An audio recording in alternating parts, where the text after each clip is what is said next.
ring dirty. Wasted cannoli. You just got him all over the place. Oh, look at that. Fireman carries suplex. 1, 2. Oh, 2. It prohibits Jason Stanek from going near cannolis. He's just tempting. Jason Stanek might just pick one up from the ground and eat it. Don-O-Mite, he always makes a mess here at Victory Pro. I tripped. Jason Stanek stalking him.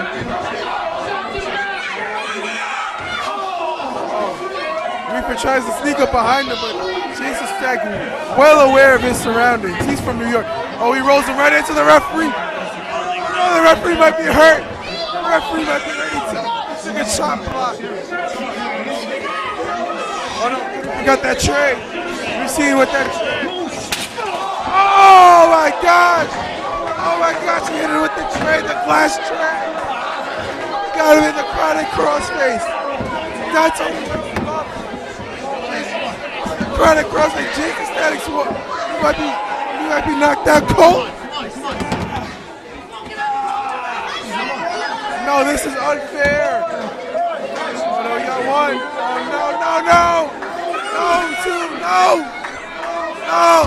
Oh no. Red Raper wins. These fans are not happy here. Oh, come on. No, Don-O-Mite does it again. Don-O-Mite with the acquisition. These men are from Howard Beach. You're right. Both from Howard Beach. They got the connection. They're from around the block. Oh my goodness, what a night of action. Grim Reaper takes. We saw some great high-flying action from that triple threat that stole the show. The Reign, Javier, and Sabotage. The opening match, Papa Don, Richie Tyler. This is so much This is what Victory Pro Wrestling is all about. Wow, thank you, fans. I am Lawrence LC Queens Cross. I am Earl McMuffin. Or Miz. Every Thursday night, you ask the questions, DT gives you his answers. No holds barred. It's Q&A with Don Tony. This is your chance to speak your mind and be heard about anything. Q&A with Don Tony. And now, your host, Don Tony.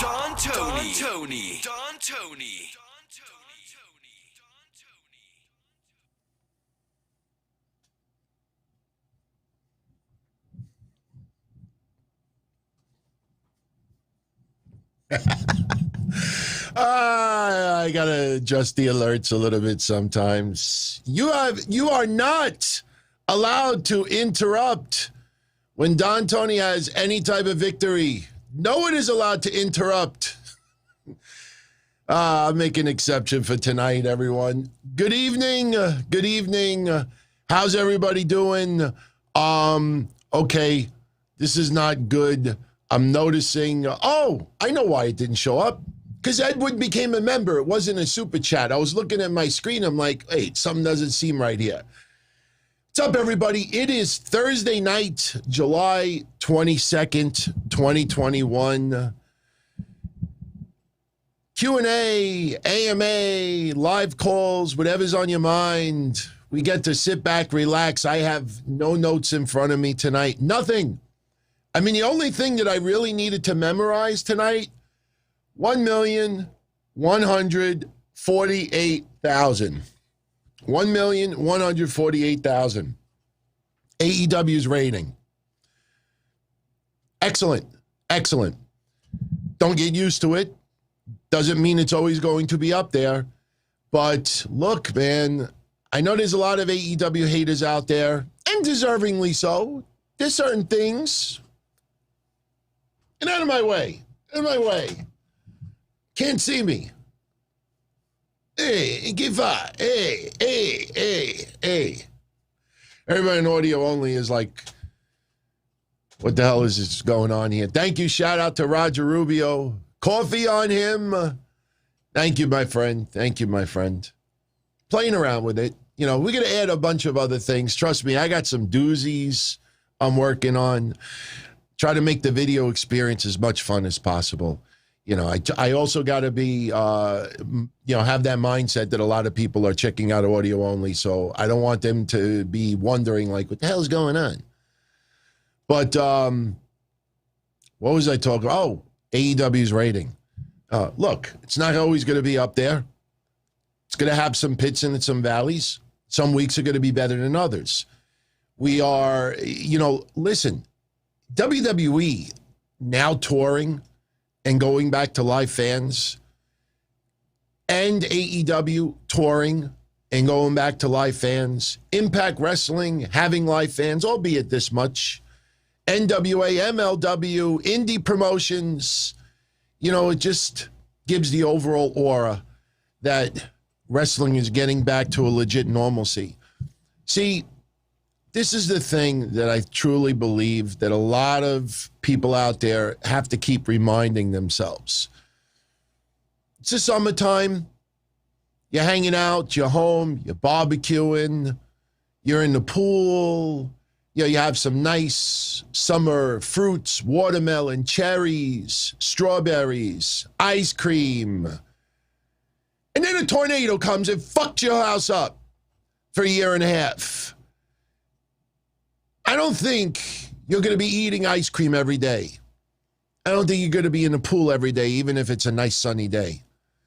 You're going to have to make changes. You're going to have to adjust. If you get a little bit of assistance, a little bit of money coming in, a GoFundMe page, you're not going to turn around and just blow it all in one day and say, honey, let's go out to eat. But you need a generator.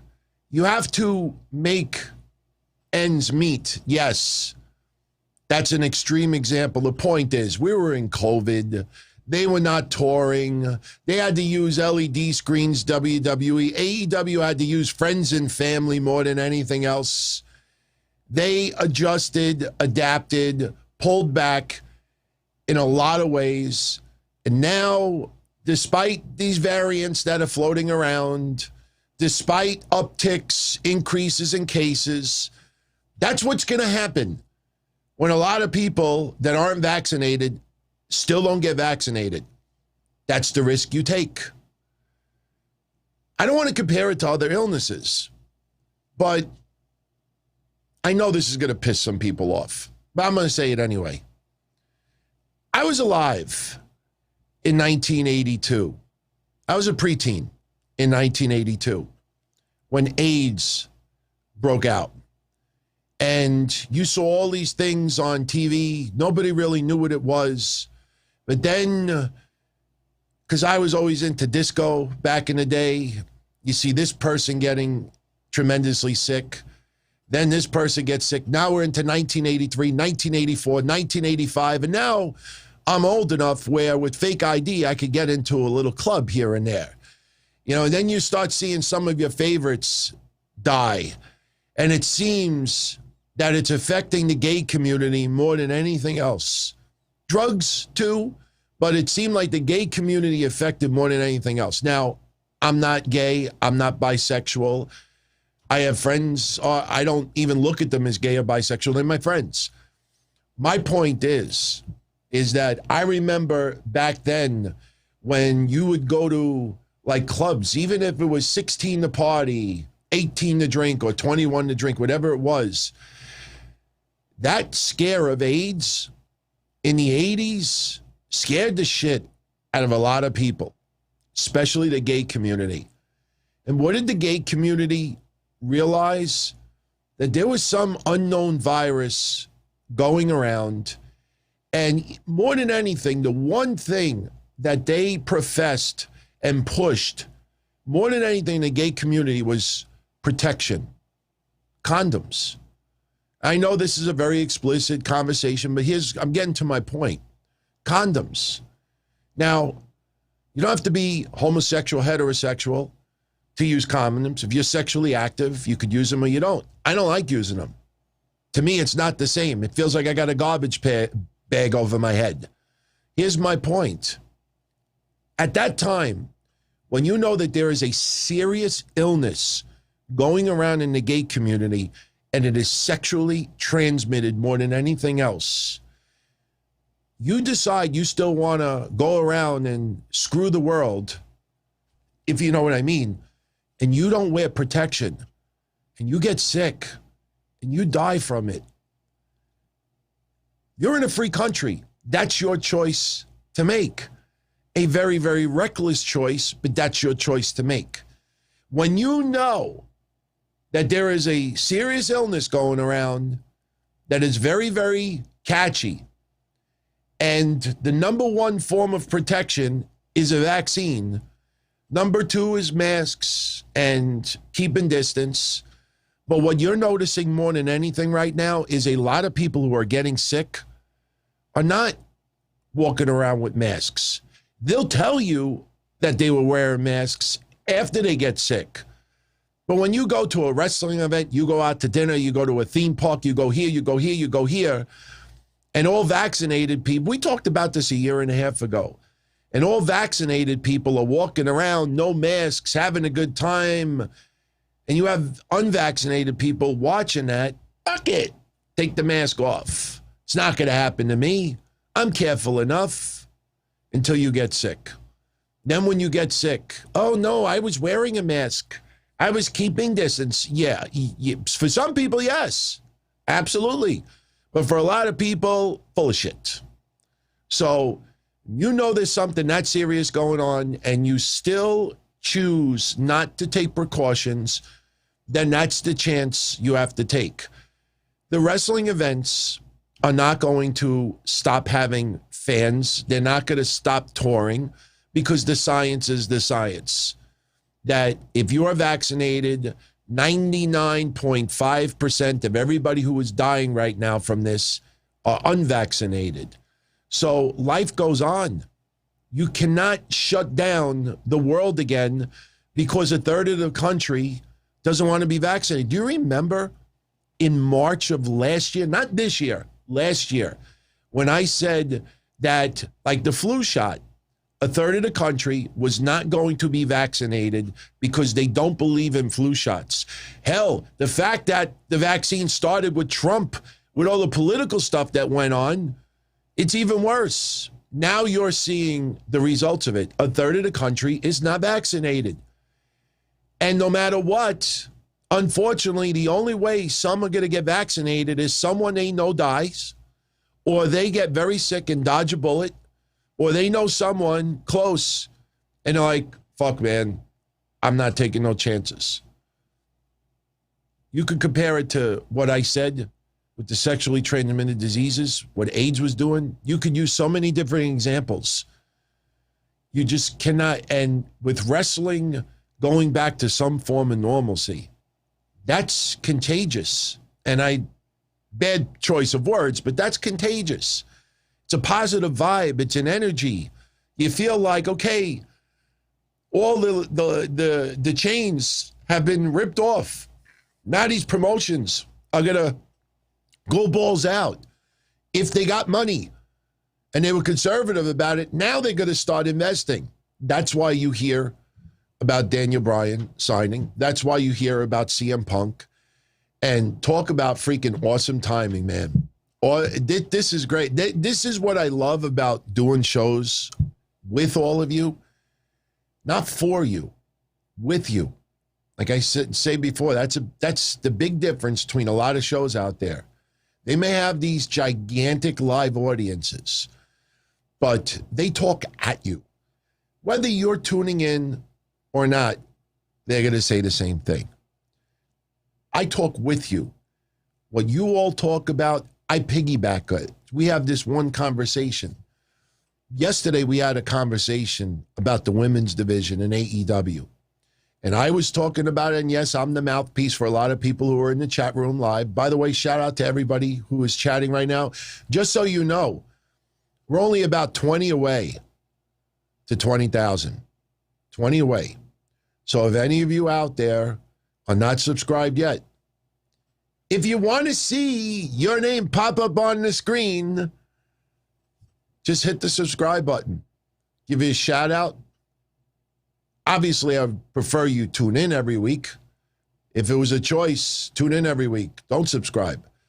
But we get 20 more subscribers. We are at 20,000. Some people are like, wow, that was a very short amount of time to get 20,000. 18 months. I honestly thought I wouldn't get 20,000 until next year. But me, you know me, I'm greedy, man. If I got 20,000, now I want 50,000. I want 100,000. I want a goddamn million, you know? But I want it done the right way. I want to earn everybody's, respect, trust, investment, and taking so much time out of your schedules. And I know why a lot of you are here as well. We got to pick a winner tonight. The Matt Hardy autographed photo. The Matt Hardy shirt. I can't show you what it is because whoever wins picks their own choice. And the CAMEO video. CAMEO video. So somebody's going to win tonight. And remember, you have to be live to claim your prize. I didn't put the poll up if we should give someone 15 seconds or 30 seconds or 60 seconds. Because you know what? You commit so much for what I do. I don't want to be a dick and say, oh, you got 15 seconds. You might be enjoying the show live and I got to go to the bathroom. And you just pay, you're like, I got to go. I got to get up and go. But I don't want to leave my seat because what happens if he does the contest? And then finally somebody leaves the bathroom in your house and you go jet in there and you start dropping a whole bunch of plops. And then while you're in there, all of a sudden, all right, everybody, we're going to pick the winner now.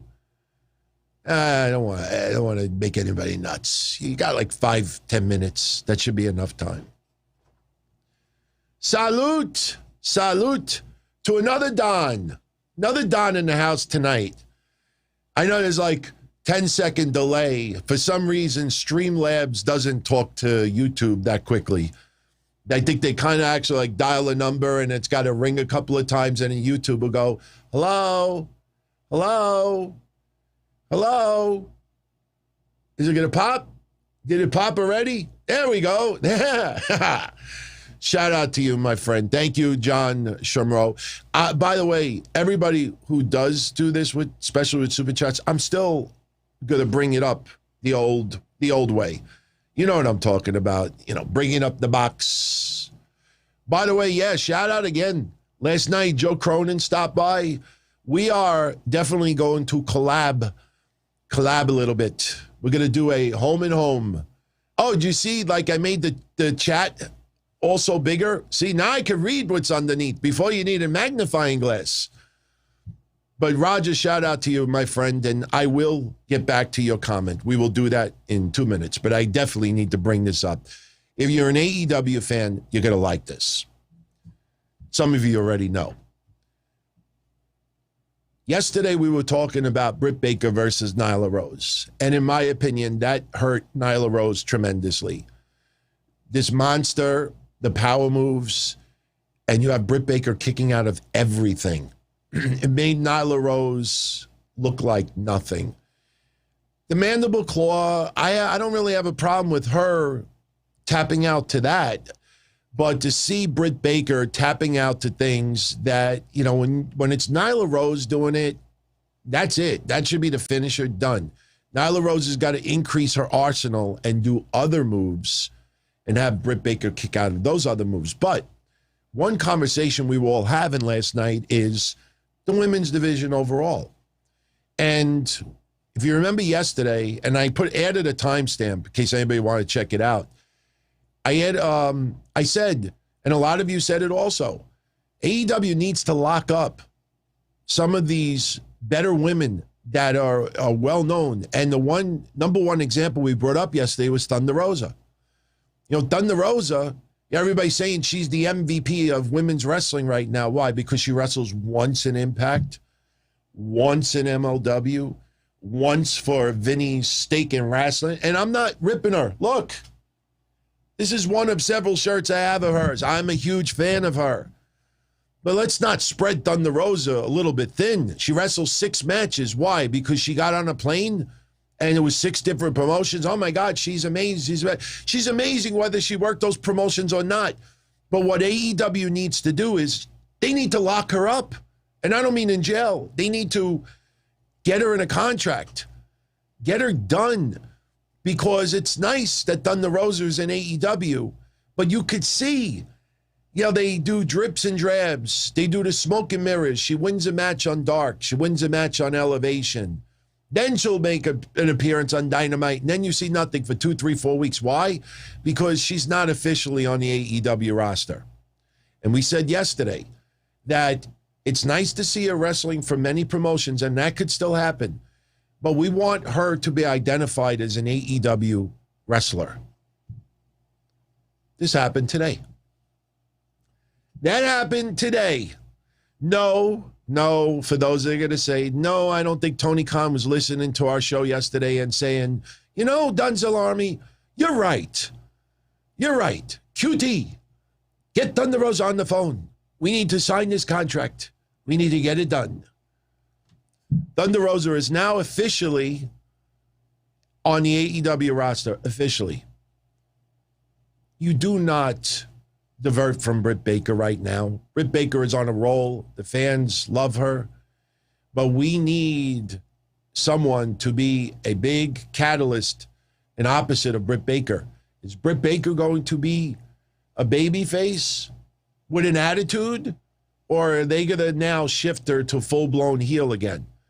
Because I personally think if they're going to revisit Thunder Rosa versus Britt Baker, we don't want this mutual respect shit. We want it one way or the other. And you can't be doing flippy with people's attitudes every week simply based on what the roster currently looks like. You got to take one direction and stick with it.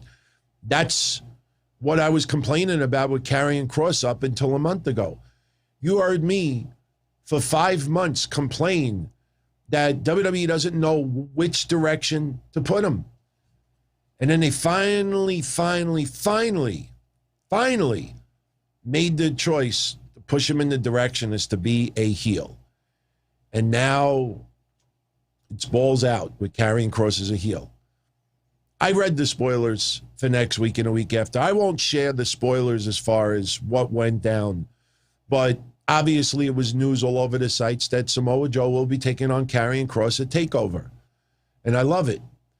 And, what I noticed today that, it's a little bit of a shame. It's a little bit of a shame. I mean, I know a majority of you out there don't do this, but it's a shame. I realize that there are people that will take a stance towards a particular topic when they're mingling with a podcaster or a show host. And they'll take that stand, have a conversation, interactive during the show, fine. Then the next day, they tune into another show, and that host takes the complete opposite direction. So to be part of the conversation, said person changes, does a 180 about their viewpoint on the whole thing.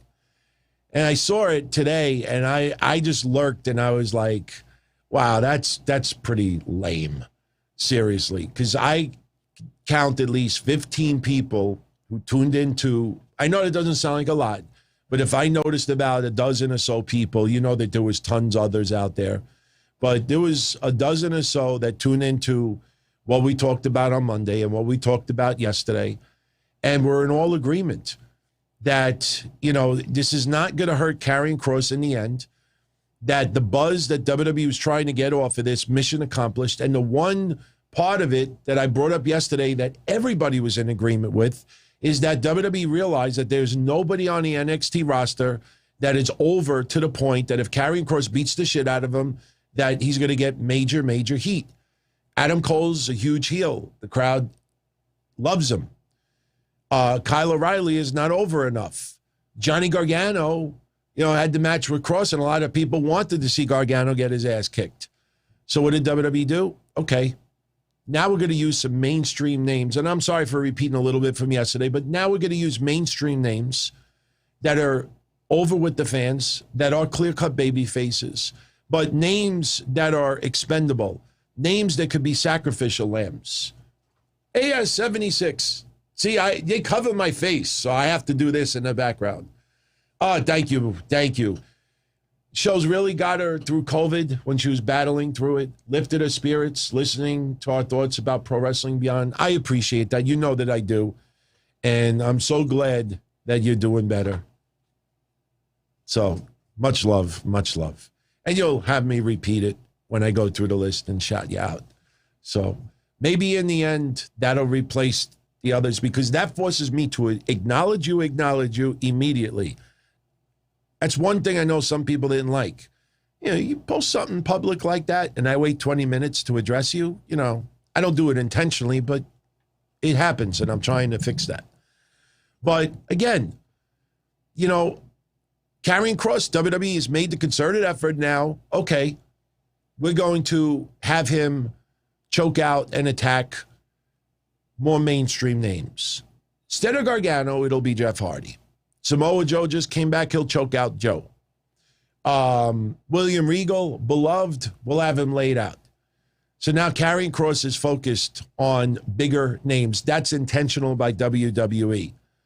So for the people out there that, but the funny thing is, everything that we talked about, you know, a lot of people agreed with. And then today, there was a particular show this afternoon, and show was on YouTube, and I'm just lurking in the chat, and I was doing paperwork and just listening. I love hearing other people's views, you know, and as I said before, I love debating people.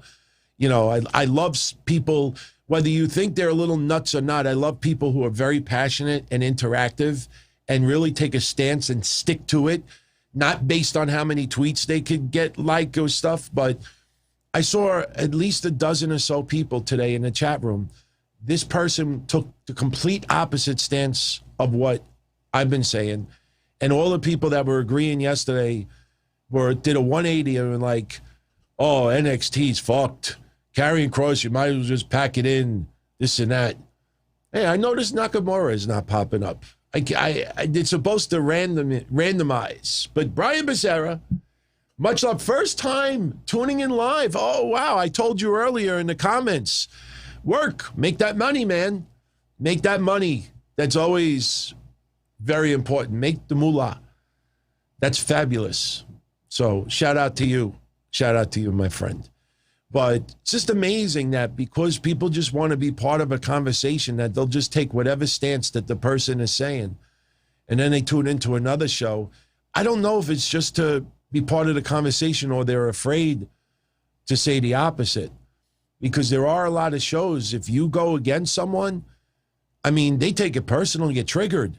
The fuck you talking about? You moron? You idiot? Are you stupid? Have you not seen what WWE's been doing? Are you not going to use the R word, but people have used it.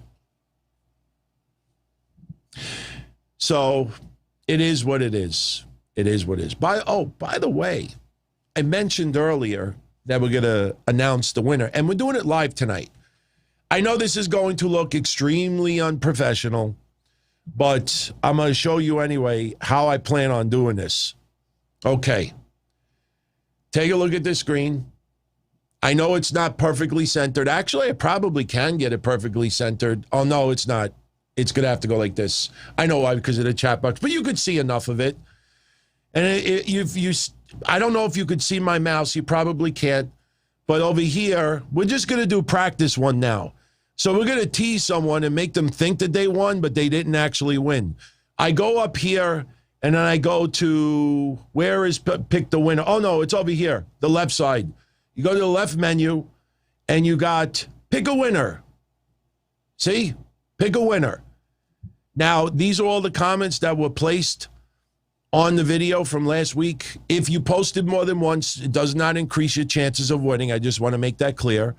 And then all I do is click that green button, and whatever happens, happens. Now, I'm going to click it now for practice, but I'm sorry, whoever comes up, maybe you'll get lucky and you'll come up again later, but I click that button, and then in that case, Willie G would have won the prize. He didn't win the prize, but he get the deal. So there you go. Oh, yeah, that's everybody live right now. That is the more Bush League of it. That's more like it. So, yeah, so that's how we're going to do it later. I randomly hit the button. Whoever's name comes up wins, and they have 5 minutes to just go in the chat room and say, I'm claiming my prize. If the person doesn't answer in 5 minutes, I guess we'll give them 5 minutes. I will pick someone else. Now, what are we going to give away this week? Well, I thought about it, and I said, okay.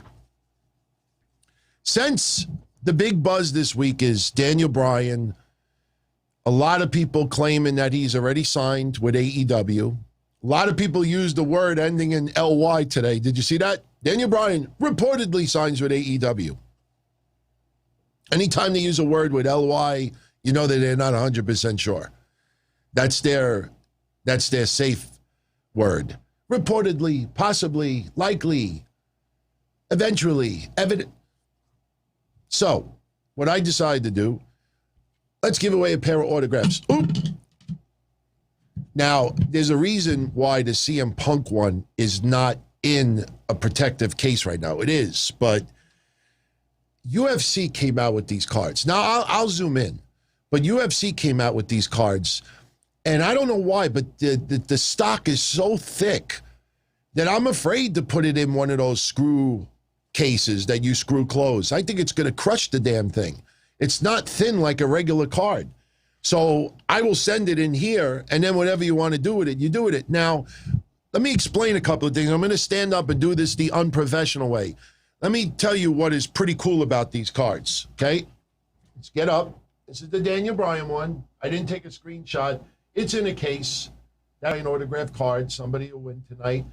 It is limited to 50. Oh, no, it's limited to 99. I don't know if you can see that. It's limited to 99. But you see this CM Punk card? That's the CM Punk card. I don't know if you can see that well. That is limited to 25. That is limited to 25. If you look closely, I don't know if you can see it up close, but that is number 24 out of 25. Yeah, maybe this is a little bit better. Yeah. So, but look at the stock. You see how thick that is? See that? Like, I'm afraid to, like, put that in a holder. On eBay right now, this card, not numbered. This one is limited to 25. On eBay right now, there's somebody selling two of them. One of them is selling for $131, and the other one is selling for $184. I personally don't think he'll get that much, but the fact that this one is limited to 25, it's got to have, you know, significant value to it. This Daniel Bryan card is limited to 99. So, yeah, so somebody tonight is going to win. Well, you're not going to win it tonight. We'll probably do the same thing. You post your comment in the chat section. We'll pick a random winner next week. So, see, with CM Punk autographs, I only have those cards. I have, I think, 2 or 3 more. I had gotten a bunch a while back. Somebody was selling a block of 6 of them. I said, yeah, I might as well take it. I think that's his first ever autographed UFC card as well. I didn't want to get the WWE ones. You know, I got some other Daniel Bryan cards. Actually, you know what's really cool that I found today? I got a Biggie Langston card. It's his rookie year with WWE, and he signed it as Biggie Langston.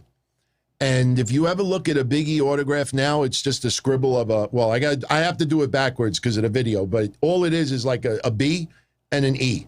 That's how he signs, B, E. Back then, he would sign it Big E Langston. So I checked eBay, and there's none for sale from that rookie year or that card. So I got to do some check. That card's probably got some worth to it.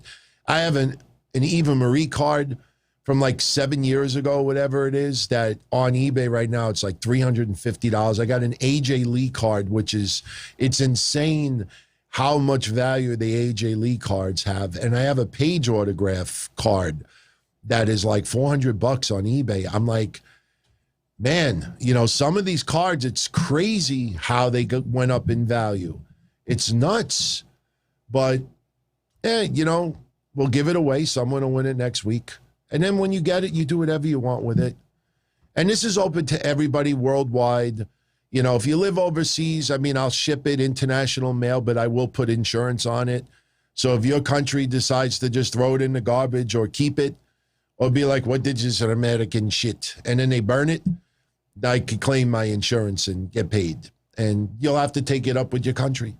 So luckily so far, I don't think anybody's lost anything. I mean, I sent that heavy AEW title to VJ in Canada. I sent, you remember the Beast versus the Best, Brock Lesnar versus CM Punk, that giant plaque from WrestleMania? I had sent that to somebody in Abu Dhabi.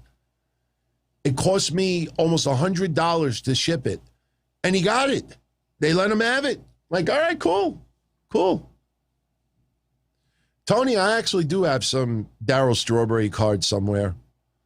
So, anyway, before we go any further, let's do some shout-outs, if you don't mind. And then we'll talk about whatever else is on your mind. By the way, I changed it from La Nostra Familia, and maybe we'll change the phrase every week.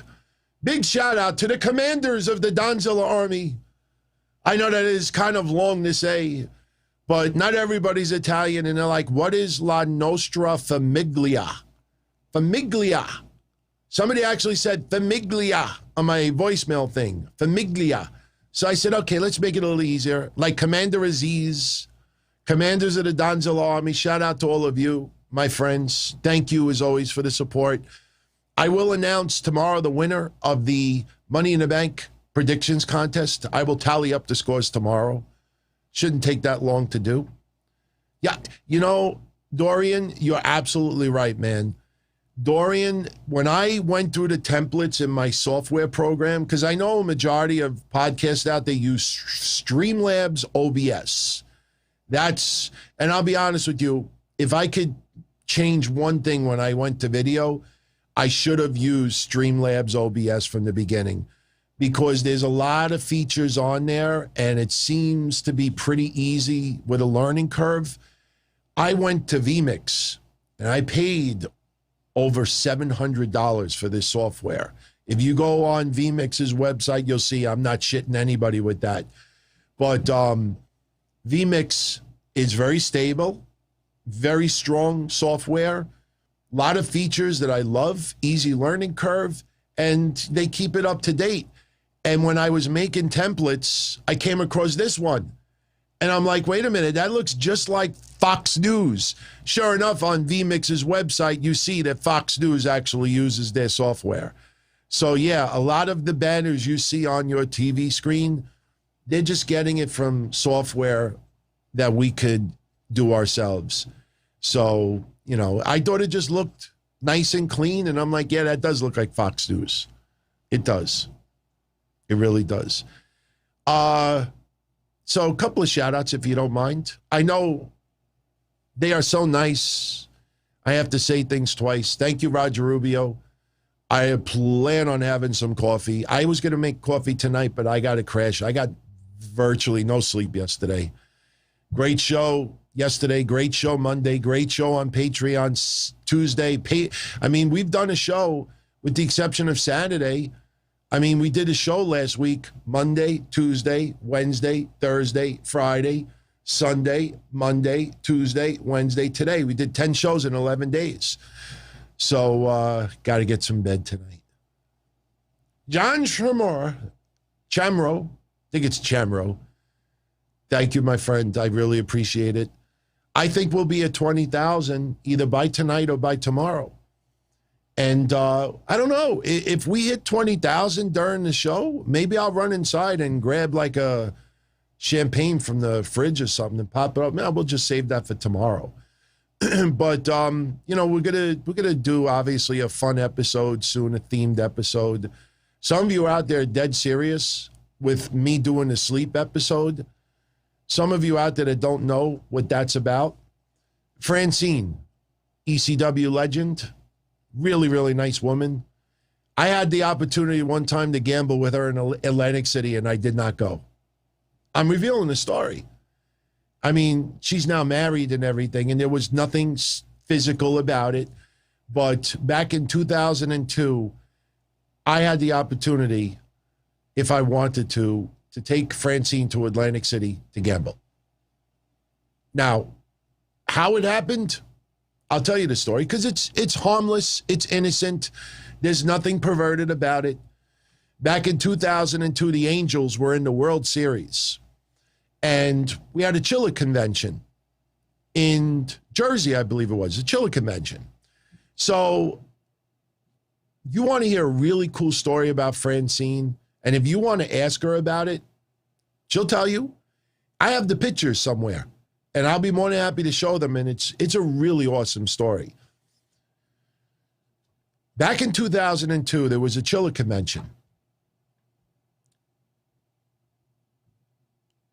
Wow, I see some alerts coming up over here. Jail Sarouge just subscribed. Thank you very much, my friend. Let me tell you the Francine story. VJ, am I registered anywhere for Wedding for Gifts? I have not done that yet. Someone asked me about that already, and I really was unsure about doing it. I'm not sure. I mean, I know there's some of you that offered, and that's a wonderful thing. I kind of feel a little awkward, to be honest with you. I mean, maybe I will post something next year, but right now, I thank you. Your support and everything. And my God, Jay Carlos, I'll get to you in a minute, brother. That's one thing that's a little careless with this thing. Like the screen resets itself, so it seems like some alerts don't pop up. But definitely get into. In fact, you know what? While I tell the story about Francine, which I promise you'll all think it's a really, really cool story. And I know some of you know the story already. Well, actually, I don't think any of you know that story, because I never really told the entire story behind it. But I want to give a special shout out right now to someone that, really supports everything that I do, Mish does, and the guy is just a wonderful guy, and he really helps out tremendously with the show. I mean, everybody does, but that is extremely generous of you, Jay Carlos, and I thank you wholeheartedly for that. But you're going to have to wait 2 minutes while I tell the Francine story. The other reason why I'm doing that is because the question you're asking right now, everybody's reading it on the screen, and that's a damn awesome question about Bryan Danielson, and I'd rather spend more than 2 minutes on Bryan Danielson than Francine. Here's the story with Francine. Back in 2002, there was a Chiller convention. Francine was there. Daphne was there. Got to hang out with Crowbar, Chris Ford. Got to hang out with a bunch of people. This was right around the XPW start. So after the Chiller convention was over, we went to a sports bar. And I remember we were watching the Angels in the World Series, 2002. So just to backtrack a little bit, Francine was doing a raffle. That's the right word, raffle. And she had a couple of outfits from ECW that she was going to give away. Now, when I tell you this story, you're going to say it's fucking awesome, but some of you are going to laugh your ass off when I get to the punchline with this. Francine was doing a raffle at the Chiller convention that she was going to give away a couple of outfits that she wore in ECW. Now, if you remember the outfits, they were very revealing. There was a woman, early 20s at the time. She was a big follower of my shows, friend of the show, really, really sweet girl. I don't remember her name. And she was absolute huge fan of Francine, Daphne. Now, you got to understand something. Francine, Daphne, and some of the women that I bring up, we're talking 2002. That is only 1 year after ECW closed down. That's only 1 year after WCW closed down. So when you just look at the time stance as far as what I'm talking about, it is, at that time they were still pretty much involved in wrestling. Why is this? Okay, that's better now. So she was a huge fan of Francine, and she had some form of bone cancer. Now, it was treatable, but to go through that process was really, really rough. And, you know, small girl, early 20s, battling a serious illness like that. So I had told this girl, I said, all right, I'm going to buy a couple of raffles for you. I'm going to try to win it for you. So we go to the Chiller Convention. Daphne's doing order. I have tons of pictures from it. I've never posted online. It was really cool. Daphne dressed up as Wonder Woman, I believe. Francine, I don't remember what she was wearing, but the picture, the infamous picture with me with the Brillo chest, that's from that day, the Chiller Convention. I don't know if I want to rehash that picture tonight, but so anyway. So while we're at the Chiller Convention, you know, I'm hanging out with both of them. And I told Francine, I said, how much are the raffles? And whatever price she told me, I said, all right, give me 20 of them. And she's like, 20? I said, yeah. I said, you know, I got this girl that is a huge fan of yours, and she's battling bone cancer right now. And I told her that I was legitimately going to try everything I can, you know, to win it for her. So Francine says, give me a few minutes. I said, okay, no problem. She goes into this briefcase that she brought with her or whatever, and she said to me, she goes, would you believe you won? And she gives me this awesome leather, like bikini with the outfit, and Francine signed it for this girl. And Francine's like, guess what? Would you believe that you won? And I was like, you don't have to do that. I said, let me at least get, she's like, no. She's like, just make sure it really gets into the right hands. Now, in 2002, you had people that would go on eBay and sell things, but I wasn't lying to her. I legitimately, this woman. So when we went to the next USA Pro Wrestling's show, I surprised this girl and gave it to her. And she bursted out in tears, crying like a baby. She never in a million years. And Francine wrote this nice little message to her. And I said, you got to do me one favor. I said, could you just hold it up so I could take a picture? I want to give it to Francine and thank her for it. And I also want her to see that I really gave it to someone, that I didn't just take it because I have some fetish of her or I was going to sell it. So in the back of the USA Pro Wrestling arena, this girl poses, holds it up, and I take the picture. And when I looked at the picture, I honestly couldn't help but laugh hysterically, because here you got this girl, you know, and she's kind of like a rocker, and she had like a, you know, she was into metal, heavy metal music, and she's holding up this leather, really, you know, like revealing outfit, and she's like this. And I took the picture for Francine, and I said, wow, this picture does not look right. Like, it looks like she's holding, like she's going to wear it for someone. And I showed it to Francine, and she loved it. Francine, true sweetheart. I pissed her off back in those days because, you know, I don't want to get too deep into it, but she had a website back then, and she would sell things on her website from a career. And there was one guy, I won't mention his name, but there was one guy, and if she ever hears the story, she knows just the truth. There was this one guy who was just harmless, really, really nice guy who really, really enjoyed Francine's career. Every time Francine would put something up for sale, 9 times out of 10, that guy would buy it. And I went on my hotline at the time, and I kind of made fun of the guy. You know, like, I think I said he was whipped or something like that. And on my hotline voicemail is Francine. And she's like, can you please do me a big favor and please erase what you said? He is not like that whatsoever. He is just a super fan. And I felt so shitty afterwards. I deleted it. But yeah, I kind of like pissed her off back then as well. But so the Atlantic City story part of it, when the Chiller convention was done and we all went to the sports bar after, Francine wanted to go to Atlantic City to gamble. And she had nobody to go with her. I don't think she was driving at the time. In fact, she definitely wasn't driving because everybody was in my car.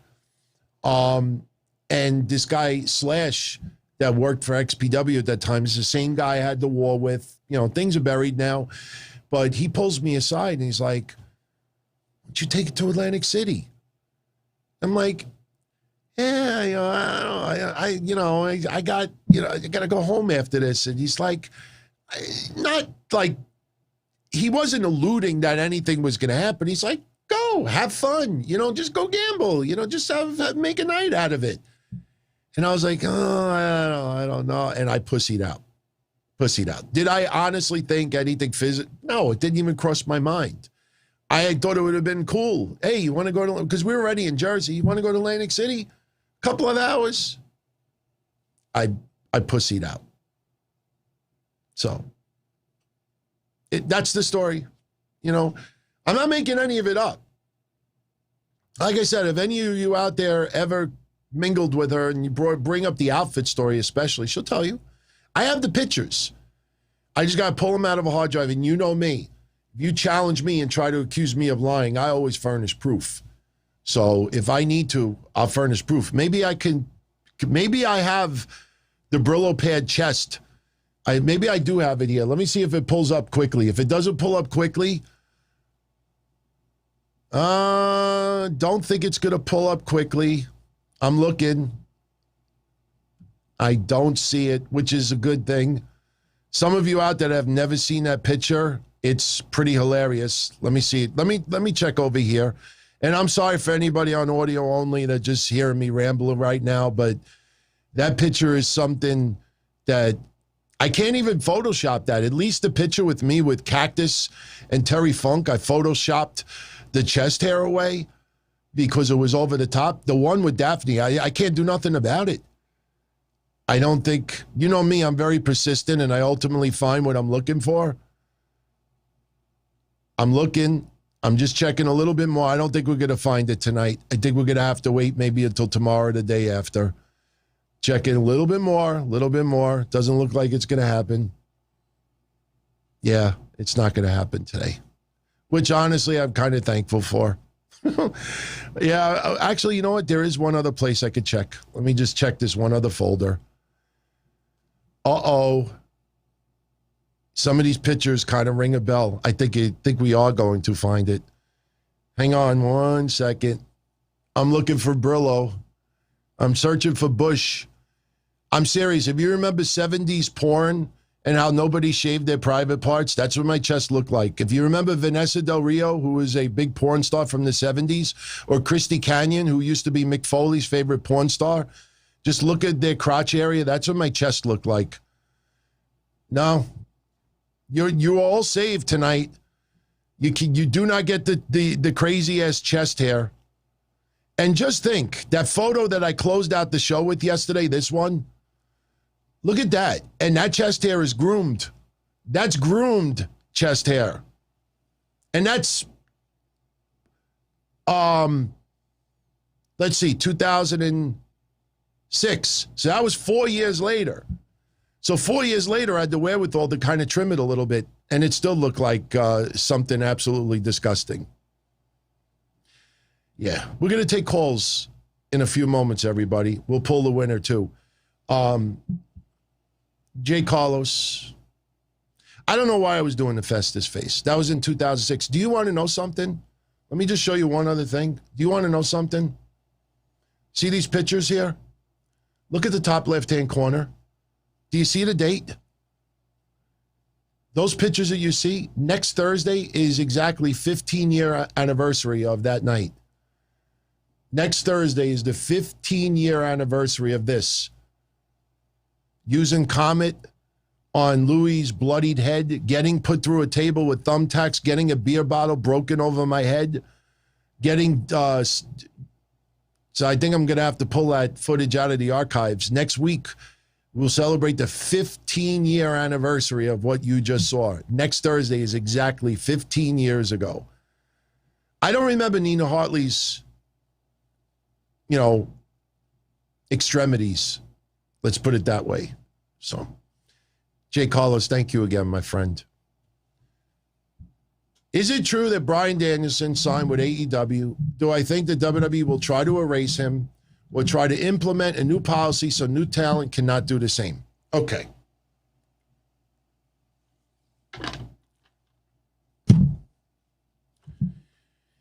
Bryan Danielson, some people sometimes think he's a little weird. To me, Bryan Danielson is a guy that is very content about family, being home, taking care of whether it's the yard, the farm. I don't know if they have farm animals, planting vegetables, doing hobbies. Bryan Danielson, to me, seems like one of the closest to us that would live a normal lifestyle. You know what I mean? Like, he just comes off as a guy that would truly, you would never maybe think sometimes he would have as much money as he does. I absolutely appreciate Bryan Danielson. I love his work. I love his attitude for the most part. Bryan Danielson, I think, is too well liked for people to really hate on his shit. Now, yes, you'll get a couple of whack jobs online that because he's going to AEW, which it looks like it's happening. I put the question mark in the title yesterday because I'm not 100% sure. Until AEW makes it official, I am not following what anybody says online as 100% fact. I put the question mark. I'd love to see it, but no one out there truly knows 100% sure. But it appears that it is happening. But getting back to Daniel Bryan is a very likable person in wrestling. He comes off sometimes as a loner, but Daniel Bryan is one of those guys that, you got to be a real asshole to, rub this guy the wrong way. You know what I mean? Like, the guy just comes across as just a really, really nice guy. Now, you're going to get a couple of whack jobs online simply because he's joining AEW. They'll diminish his career. They'll try to make it seem like the Yes Movement was just, anybody could have been in that role. You got to ignore those people. Do not take 4 or 5 people that will say stupid stuff. I saw that in the Discord channel earlier today. I saw somebody post a tweet from some guy that diminished Daniel Bryan's career. Why would you do that?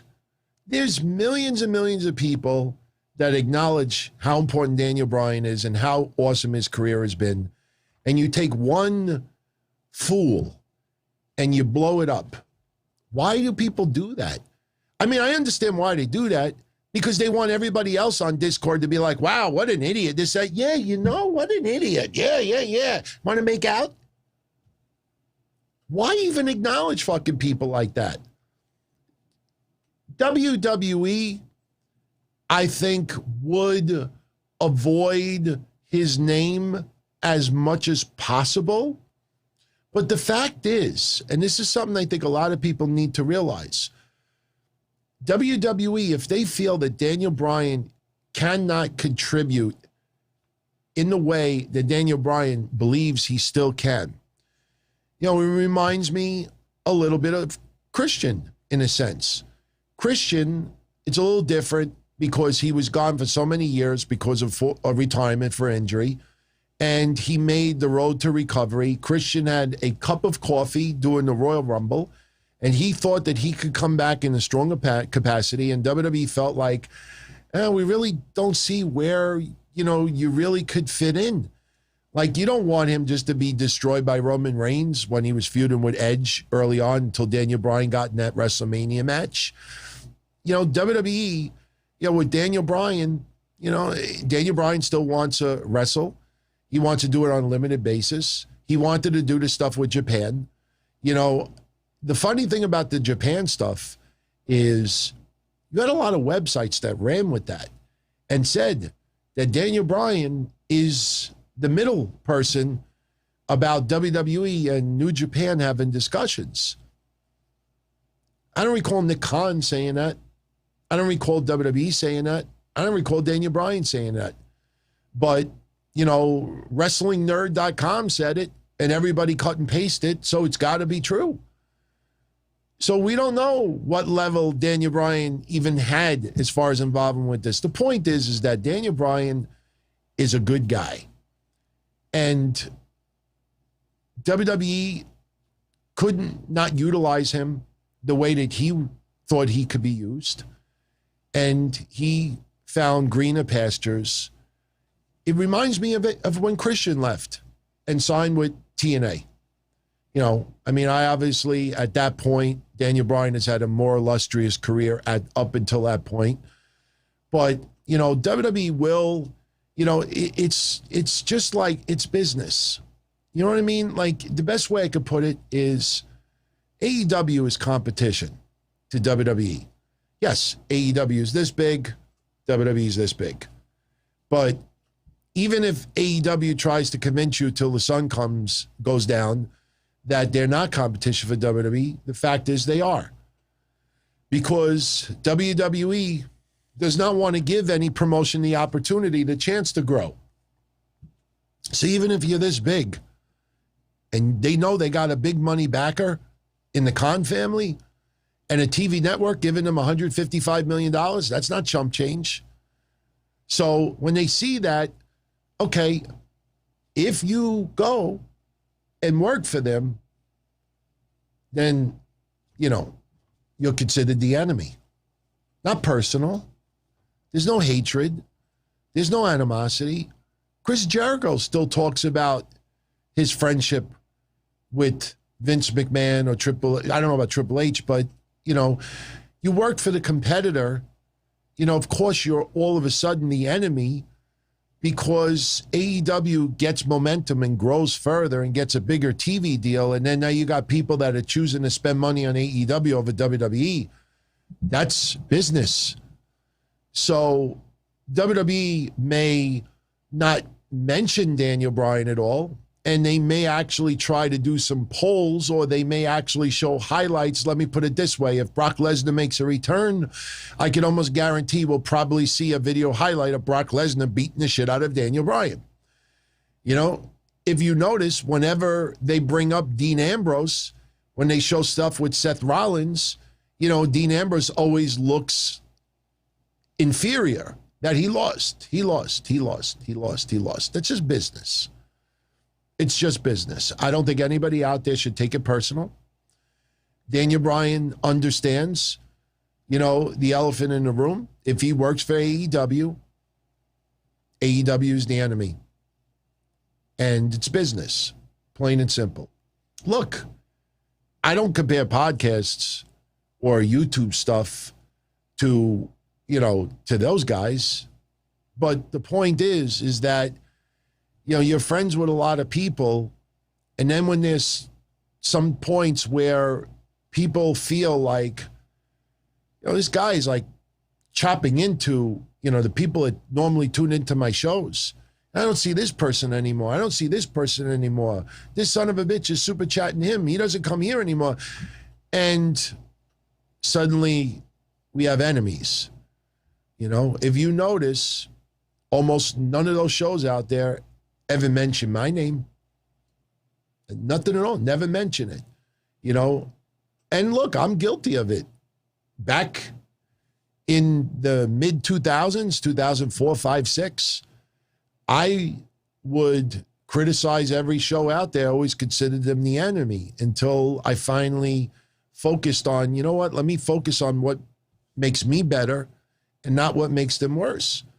But you go to AEW, you're immediately looked at as the enemy. It's a little different now. Because if you notice, I'll give you a good example. I'm trying to think who. Oh, Andrade.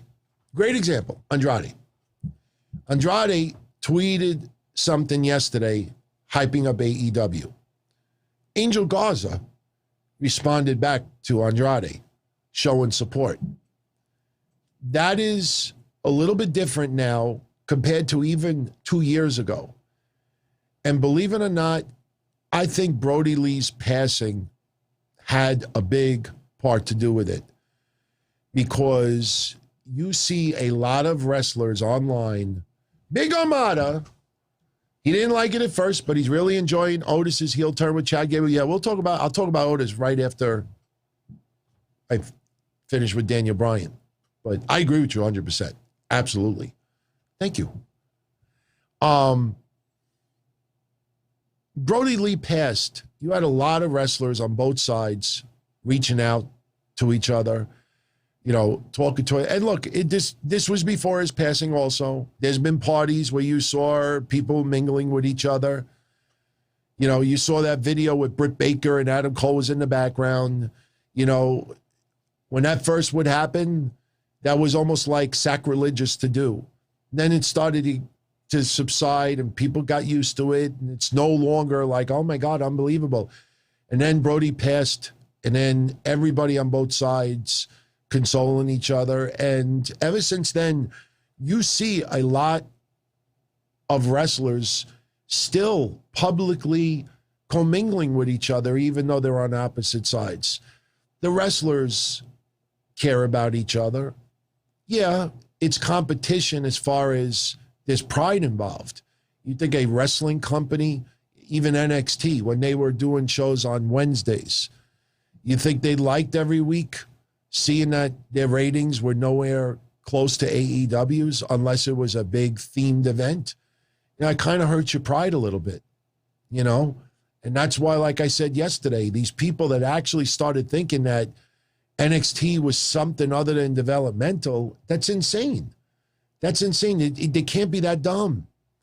If NXT is not WWE's developmental, then who is WWE's developmental?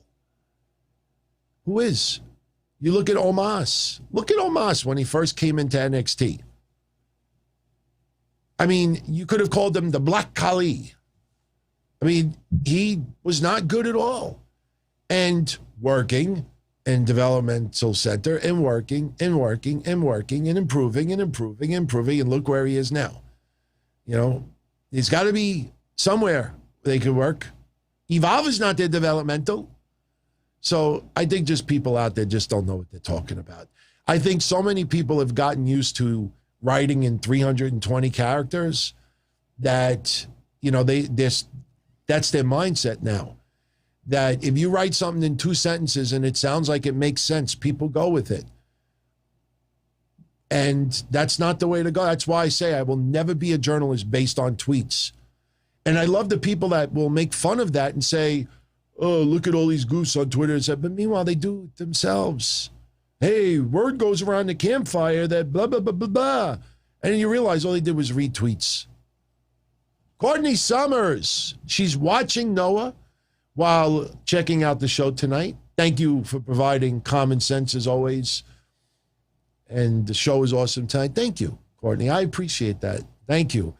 I'd rather be straight up about it. I know it's boring. If I sat here and yelled and just ripped everything to pieces, I'm sure we probably would have more people tune in. If I was overly gushing about certain things, I'm sure we would get some people tuned in. Oh my God, it's amazing. It's epic. Can we melt together? Do you want to make out? Those are Joey Ryan shots, though. Whenever you hear me say that, that's a Joey Ryan shot. So I don't like Joey Ryan very much. Thank you, Jay Collis again. VJ again, I haven't decided about that. You know, I don't know if I'm going to do that. So I'm being honest. Big Armada, he didn't like Otis's heel turn at first, but he's giving him Big Van Vader vibes. I wouldn't go that far. Big Van Vader scared the shit out of people. Yes, Otis should scare the shit out of people as well. But Otis just looks like an angry guy. Vader came across as a maniac. I mean, when Vader, I think he beat Inoki in Japan in his debut or something like that, and Japan just flipped out. I mean, they just would not. I think that's the story. It's something like that. If it wasn't Inoki, it's somebody huge. As I said last week, looking back on it, I don't understand. Well, I do now. But for a while, I said to myself, I don't understand. Why didn't they shave his beard when he turned heel? Why didn't they do that? And now you think about it, and it makes all the sense in the world. COVID. You know, you want the shock of clean cut, angry, the way that he looks, constipated all the time. You want to do that in front of a live crowd. So you do that 6-7 months ago. By now, everybody's used to Otis looking like that. Everybody's used to Otis having that attitude. And I got news for you. After 6-7 months, it might be played out. So what WWE has decided is that even though they're back to live fans, they want to keep Otis as a heel. Now, I think in the end, Chad Gable will slap around Otis, put him down. Can I do a CVV? Oh, yeah, of course. Yeah. Let me find the right moment coming up. I'll be more than happy to do that for you, my brother. But you don't have to. Thank you, Jacob, of course. But, you know, I think ultimately, and this might be for WrestleMania, I think ultimately Otis will not listen to Chad Gable, or Otis will start losing, and Chad Gable will start getting very, very loud and very vocal in Otis's face. And the crowd is going to get pissed off also, and the crowd is going to want to see Otis slap the shit out of Chad Gable. And Otis doesn't even need to technically change his attitude at all at that point. As pissed off as Otis is right now, Otis could turn around and look at Chad Gable and be just as pissed off and throw him through a wall. You know, they could go in the back and put together one of those, you know, like thin pieces of sheetrock that make it look like a wall, just so somebody could get plowed through it. And Otis could just knock Chad Gable on his ass, give him a nice shot, lay him out, leave angry, and the crowd will eat it up. And Otis could remain a bitter bitch for a little bit longer, take his anger out on Chad Gable, and then little by little you see the scruff starting to come back. And you see little by little Otis started. So I like that they held off on it. I think if they did that intentionally, that was very smart on WWE's part, in my opinion, because I'm loving Otis's character right now. And it's going to be interesting to see how the crowd continues reacting to it. You know, when you see Otis clean shaven, looking like he's constipated all the time and just bullying people, you know, he's going to get heel heat. But at some point, I think the fans are going to start getting behind him again. I think Chad Gable will be the one to get him back as a babyface. So we will see. We will see. Shout out to Brian Becerra again, tuning in live tonight. First time tuning in live. By the way, shout out to everybody who is here live tonight. You know, I know some of you don't normally tune in tonight, but I thank you for tuning in. I hope you enjoy it. Thursdays are off the cuff. I know that's a phrase that we use on Tuesdays every other week as well, but Thursdays, anything goes. And we're going to take calls in probably like 5 minutes or so from now. We'll do the winner of the contest for the Matt Hardy stuff. And Thursdays, whatever's on your mind. I mean, Thursdays is kind of like, what do they call it? Like what's that? Hump day? Happy hump day? Happy hump day. Isn't that commercial? Hump day. So it's like kind of a hump day. There's no Raw. There's no AEW. There's no SmackDown on. Yes, we have Impact. But Impact, you know, it's, I don't know. They got to get their shit in order. I'm not going to go on an Impact rant again. There's a lot of good talent in there, and they are delivering better shows. But man, that elephant in the room with the Kenny Omega stuff is hurting them more than it's helping them. They had a huge opportunity to get behind Moose. I don't know what the deal is with his contract right now, but they blew that. And then Sami Callihan, you would think, no. I mean, who else is the savior? Could it be somebody that's not even in the company right now? Don't know. And please, I like Jay White. Jay White got a nice little buzz for them. But if you think Jay White is the answer to take it off of Kenny Omega and be the poster child for Impact Wrestling, send me a shot of whatever you're on, because that's not the answer. It's a nice compliment, nice surprise, but it's not the answer. Hell or not. That would be interesting, Joe New. Imagine. Look, I look like these arms look kind of weird with them. Not because they're not black. Thank you, Scorpio 1117. My significant other always laughs at the 1117. CM Punk to AEW must be sweating bullets. You know what? Hold that comment. I'm going to say something right now. I'll say it now. What am I waiting for? I don't think WWE is sweating bullets. CM Punk, and I'm saying this as respectful as I possibly can, CM Punk is without question one of the most talented wrestlers in our lifetime. He is one of the most gifted performers in the last 20 years. But CM Punk is one of the most polarizing people to ever come across wrestling. Now, you could say John Cena was polarizing because of the heel heat, the everything. You could say Roman Reigns was polarizing, pre-leukemia. But the thing with CM Punk is, CM Punk, and again, I'm trying to say this as nice as I possibly can.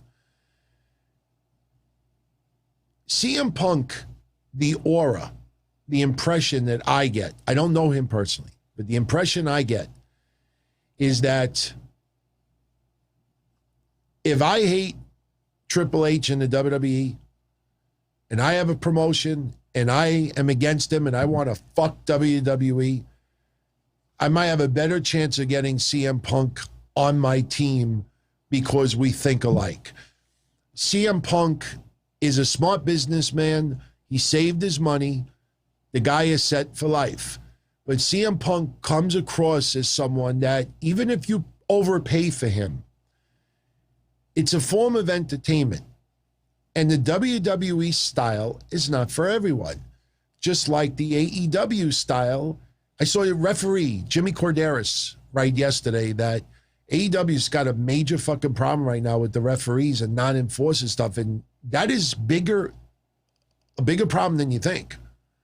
You can't be, put it this way.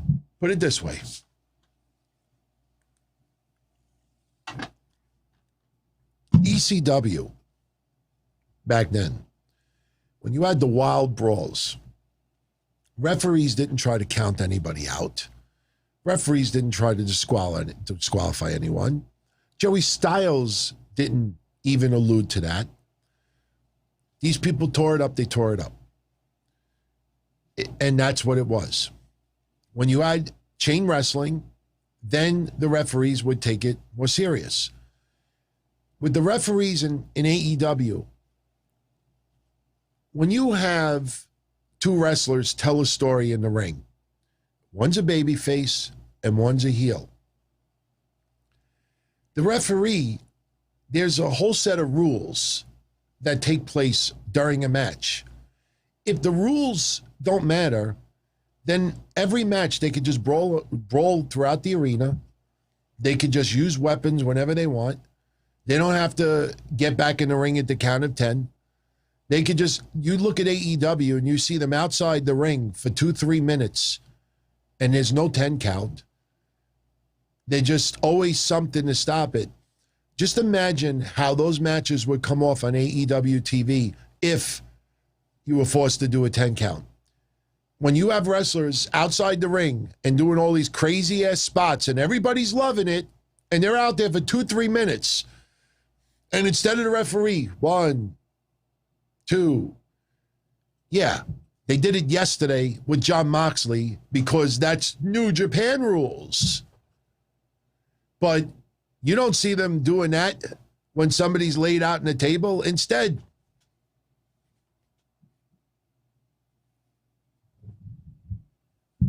it's a big problem. So CM Punk goes to AEW. I will bet you anything you want to bet that he cuts a pipe bomb promo. A lot of it will be scripted, and a lot of it will go against some of the product that you see on AEW television. And I'm not just talking about the elite. It's gonna come off like a shoot, and he is going to address some things that a lot of people complain about. Shout out to Roger Rubio. Yeah, he's telling everybody, recruit a friend. Get the show over 20,000 tonight. I don't know if it's going to happen. I really don't know if it's going to happen, but I'll tell you right now. I'll tell you right now where we're at. Let me see if I can pull it up. We are at right now, we are 18 away. We are at 19,982. So we're 18 away. I don't think we're going to make it tonight, but by next week, obviously, we'll hit it. It's all good. But the thing is, CM Punk, even if you overpay with him, if he doesn't get some type of creative control, or if he's booked into some storyline, a form of entertainment that he just doesn't like, he comes across as someone that'll be like, fuck this, and he's done. Now, obviously, with WWE, that's not as easy because of the contracts and the legalities involved. AEW's contracts are a hell of a lot smaller.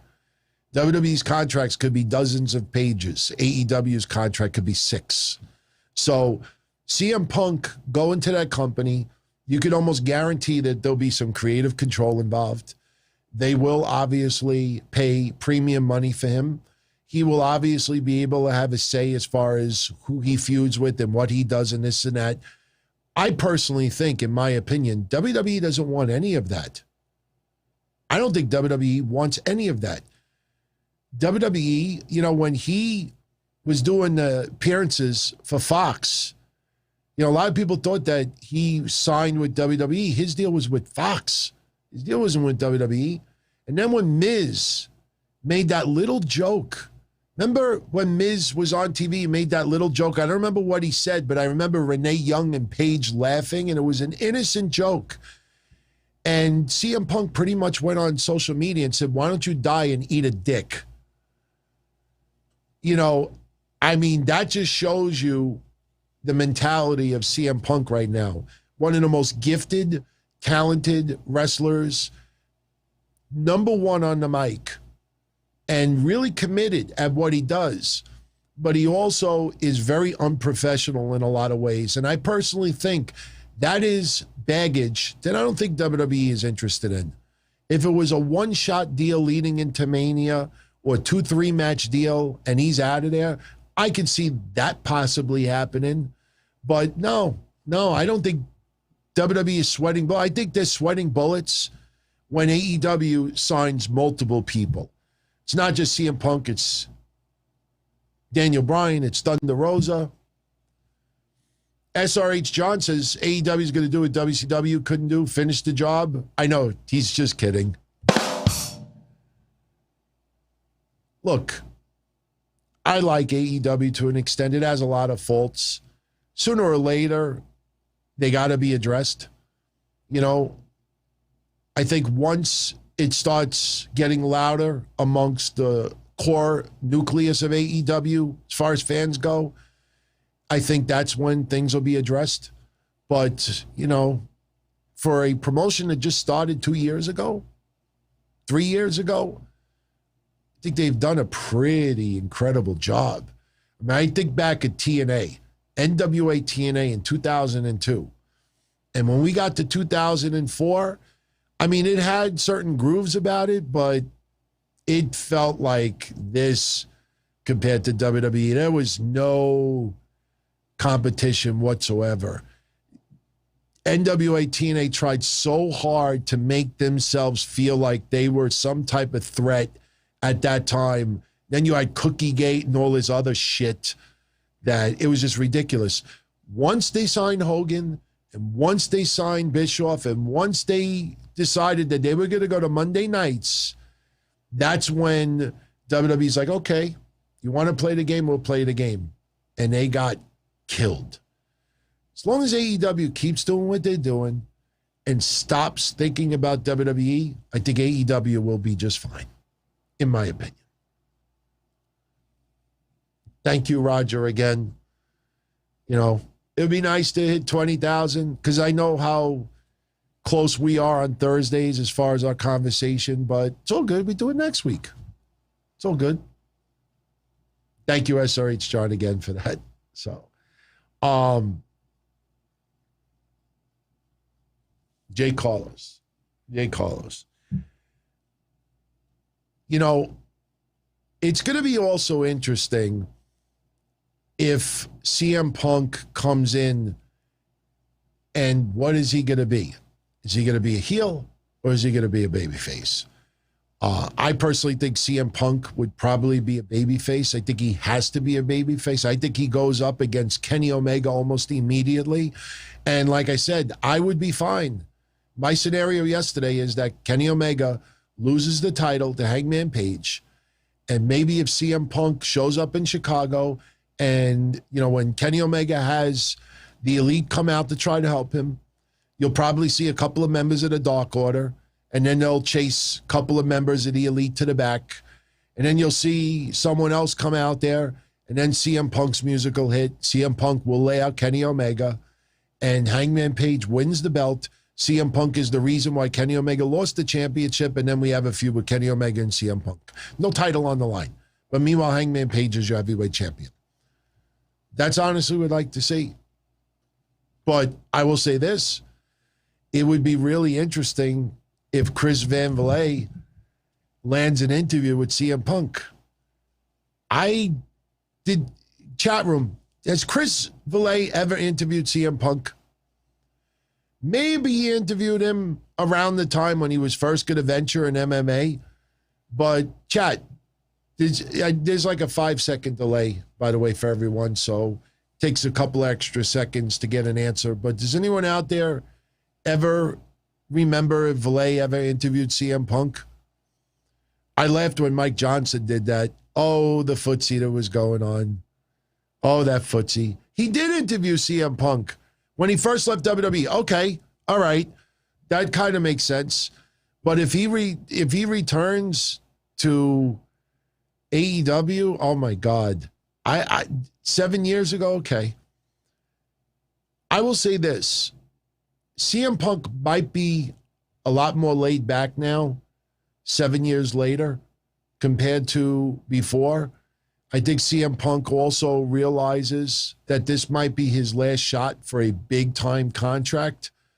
But, you know, I just picture that interview with Valet, you know. Oh, what are you doing? You were gone. How do you like it? Yo, how do you feel wrestle? Who do you want to face? What you like this? How's AJ doing? Oh, you think AJ is here? And what is CM Punk going to do? What the fuck is wrong with you? What are you, stoned? Fuck you. Fuck you. Yes. Oh, my God. Okay. Now a bunch of people are saying, no, he did not. No, actually, it's only Rob. You know what, everybody? Yeah, CM Punk. Why do they call you Funk? What does CM stand for? What's your hair color? Do you like Chicago? What do you think about all the gun crimes? What do you think of this? What do you like this? Do you like Tony? Do you like who's your favorite con? What's your favorite color? Oh, man. And I like Chris Valet. I actually warmed up to him. I'm telling you, if he and I ever do little interview thing that I know a bunch of people have told him, like, you got to interview DT. DT's got this whole story thing with wrestling stuff that, would be awesome. I don't know if I would dare do that. Could you imagine if he interviewed me? So how did you, get you working, like, how did you get back into the wrestling business? Well, Chris, when I was like as a kid, my girl used to tell me this, and I used to do this in the Original Arena, and I used to do this. Oh, my God, I think the conversation would be over in 5 seconds. Holy shit. I wouldn't do that to him. The guy deserves, if that ever happened, the guy would get an honest, legit conversation. So, chat room's laughing at that. But CM Punk, I could see Valet interviewing Daniel Bryan. I could see that conversation. Oh, my God. What's your favorite thing to plant? What's your favorite thing of this? Do you like to plant? You like grapes? You like peaches? You like tomatoes? You like the tomatoes? What are the features? Oh, my God. I'll be talking about planting fruit and this and that. Or, See, I would ask questions like, when you went down, did she find it ticklish with all the facial hair and stuff like this? Questions like that, I think we would want to know. I think I answered everybody's super chats. I think I did. All right, let's do this contest, right? All right, so somebody that posted a comment on the last episode, I'm going to randomly pick somebody live right now. Now, it's not the most professional way to do it, but it's honest, and you'll see it in real time. And somebody right now is going to win this autographed Matt Hardy photo. They're also going to win their choice of any Matt Hardy shirt up for sale in the Pro Wrestling Tees store, the AEW show store, whatever you want. And you also will get a CAMEO video. Now, here's the thing with the CAMEO video. You obviously will have to email me and let me know if there's anything specific that you would like to have Matt Hardy say in the video. Maybe you have a birthday coming up. Maybe there's someone that you're involved in and you want him just to mention both of you. If there's anything specific that you would like for him to say, just understand anything really over the top. I don't know if he'll acknowledge that. Botch Club on Instagram. Remembering Jimmy Miranda, who passed away 19 years ago this month. That deserves a little extra combo. And shout out to his family, Wrestle Daily, Jimmy Miranda Award. Like I said, unfortunately, I've said this before, his name, I don't think is a big enough name that will be acknowledged in the mainstream promotions, but I could see, maybe, a smaller outlet over there, maybe even in the Hall of Pro Wrestling Hall of Fame, something. But, unfortunately, by the way, here's a good question for all of you out there. And I'm going to before we do the content, I'm going to put the chat room up here for a second. How many years do you think AEW needs to be open before they do their own Hall of Fame? How long did TNA? TNA was going, about 13 years? That sound about right? How many years do you think AEW needs to be in existence before they start doing like a little Hall of Fame? I'm just curious. Me personally, I think they got to be open for 10 years, and AS says 10 years. Few people say 10 to 15 years. I'm just curious because, 10 years will fly by. I mean, if you really think about it, we're approaching what? It's going to be year 3 soon? It's going to be almost year 3 soon. I mean, there's 52 weeks out of a year. Put it this way. I missed 2 or 3 Wednesdays, for whatever it was, vacation or whatever it is, or maybe preempted because they weren't on Wednesdays. But, on Wednesdays, show that I do, Wednesday Night Don-O-Mite, I'm up to episode 97. Next week will be episode 98. So we're doing almost 100 weeks of that show, and I started it, I think, the same week AEW started. So, you're talking about 2 years already. So, plus what they did before their TV show debuted. So they're in existence for a couple of years already. Now, Rob, I think we only need to see it once, though.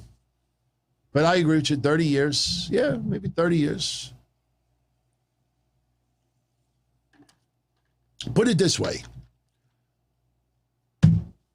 Let's look at it in WWF perspective. Jimmy Snuka debuted, for the most part, I think in 1982 for the WWF. And Jimmy Snuka was put in the WWF Hall of Fame.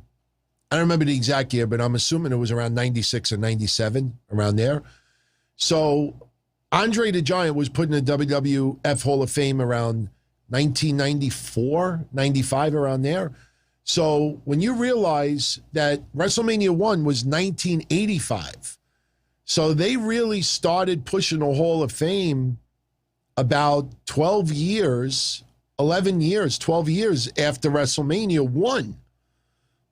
Andre was the first person to be put in, and Andre was there since the 70s, but for the most part, Andre was just an attraction, and they wanted him to be the most beloved. So 10 years might be a very fair amount of time.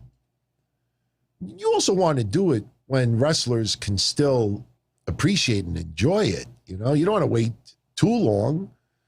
But I was just curious. I figured I'd throw it out there. All right. So, again, whoever wins, you got to email me, dontony@dontony.com. Let me know what you would like Matt Hardy to include. I am not going to hijack the CAMEO video. You don't have to worry about Matt Hardy going, whoever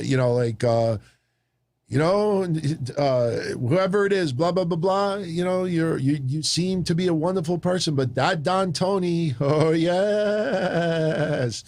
No, I sound like a goat when I do that. I can't do Matt Hardy.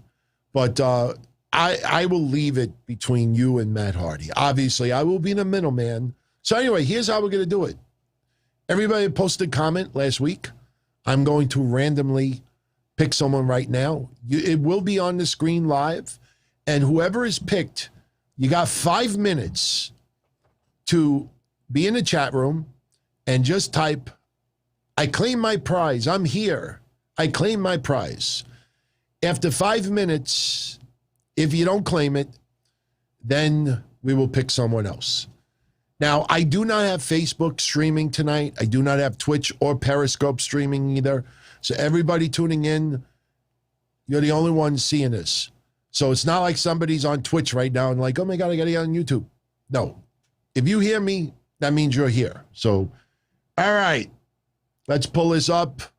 Give me 1 second. Let me put it on the screen. There we go. Now, like I said, you can't see my mouse. I don't know, for some reason, the setting, like you could see what I was doing over here, and you could see me do dumb shit like this. I'm not going to go on any porn site, but I'm going to go over here, and then on this menu, there is a link. See me doing that right now? Pick a winner. And pick your nose, pick a winner. So right now, I'm going to click that green button that says pick a winner. It is going to randomly select someone's comment from last week. Whoever that person is, you have 5 minutes. It's about to be 11:49. We will give you to 11:55 p.m. Eastern to claim. All you got to do is go in the chat room and say, I'm here, I claim my prize, and then it is yours. And you just email me your shipping address, what shirt you would like from the store, and what you would like in the cameos. CAMEO. Yeah, CAMEO. So I'm going to click it. 3, 2, 1. I can't ship to Israel. Oh, that's pretty cool, man. Near Rofay. Wow. Look, this is not staged. Look, I'm going to, Near 1. Now, Near has 5 minutes, but look, I'll click it again. Look, sorry, AS70 says, see, look, this is not staged. See? It randomly picks. Look, AS, the computer really wanted AS to win. So there you go. Let's get out of this. Let's pull this back up. Let's see if Nir Rofé is... Actually, you know what we'll do? Let's give Nir 5 minutes. I'm going to feel bad, man, because you know what's going to happen. He's in Israel. So there's a big time difference. He's probably sleeping right now. So I'm almost going to have to feel obligated. Oh, he is here. All right. So everybody, shh, be quiet. Shh. Let's not like, yeah. So let's see the person who got selected. Somebody said he's on the clock. So look, we're not going to sit here for 5 minutes and just say, is he here? Is he here? We'll keep the chat room on the screen for 5 minutes. But what do you think about that random? I mean, do you like that, the way that's done? I figure it's not the most professional thing. I mean, they have some websites out there where I could put everybody's name on like a computerized wheel and just spin it. But, you know, I just figured, fuck it, just push the button and that's it. So we're going to do the same thing next week. So everybody who is live right now, if you want next week to win this, I know you really can't see them all that well, but it is a Daniel Bryan, CM Punk signed cards. The CM Punk card is limited to 25. This is number 24 out of 25. Only 25 of these autographed cards were ever made. This is number 24. It's serial numbered right here. It's in mint condition. This Daniel Bryan card is limited to 99. This one is number 59 of 99. So I know the camera doesn't really show it all. It looks pretty good. So that's that autograph. This one is in a case, so it might look a little glossy, but yeah, the randomizer. So did he claim it yet? He didn't claim it yet. So look, so everybody who's tuning in, how do you play? After this show is over, in the comment section, post a comment. Post a comment. And then next week we'll randomly pick someone from there again. And, you know, we'll pick a winner. Easy enough. You know, we're only going to do that again next week. And then the week after we'll go back to trivia. You know, we'll do live trivia. We'll do other things. I just wanted to mix it up a little bit. I will tell you that sometime soon we might be giving away a Sting cameo on the show. I'm not going to lie. I'm trying to get a decent price for it. Matt Hardy, I didn't negotiate on. Matt Hardy is very reasonable already. Sting, it's a little bit pricey. I think he wants like $250 if he just gives you shout outs, dressed normal. And if you want the face paint and everything, I think he charges $5. But I think that would be a pretty cool item for someone to have out there. So we'll work on it. We'll work on it. So Nir, he is on the clock still. He is on the clock. So as far as other wrestling news today, you know, we're going to have John Cena on SmackDown tomorrow. And listen, let's start getting amped up for this because there is going to be a promo exchange tomorrow between Cena and Roman Reigns that might be one for the ages. Wow, I'm surprised Nir, he's still not around. Wow. I feel bad. Is he legitimately, I mean, look, everybody here is special, but you know, I feel a little extra sorry for him because of what's going on in the Middle East, and he does live in Israel. He's just a really good guy. I mean, he just, you know, exudes so much positivity. But you know what? I mean, you know, there's always another contest, and I might sneak in a little prize for him when he's not expecting it anyway. You know, it would be funny. If he doesn't show up and I randomly pick again and they choose him again, do we give him an extra 5 minutes? How do we handle that? So, yeah, we'll see what happens. But so tomorrow on SmackDown, now remember too, you know, it's going to be interesting how this goes down. Tomorrow, they're simulcasting. They're going to have, where are they going to be tomorrow? Wisconsin?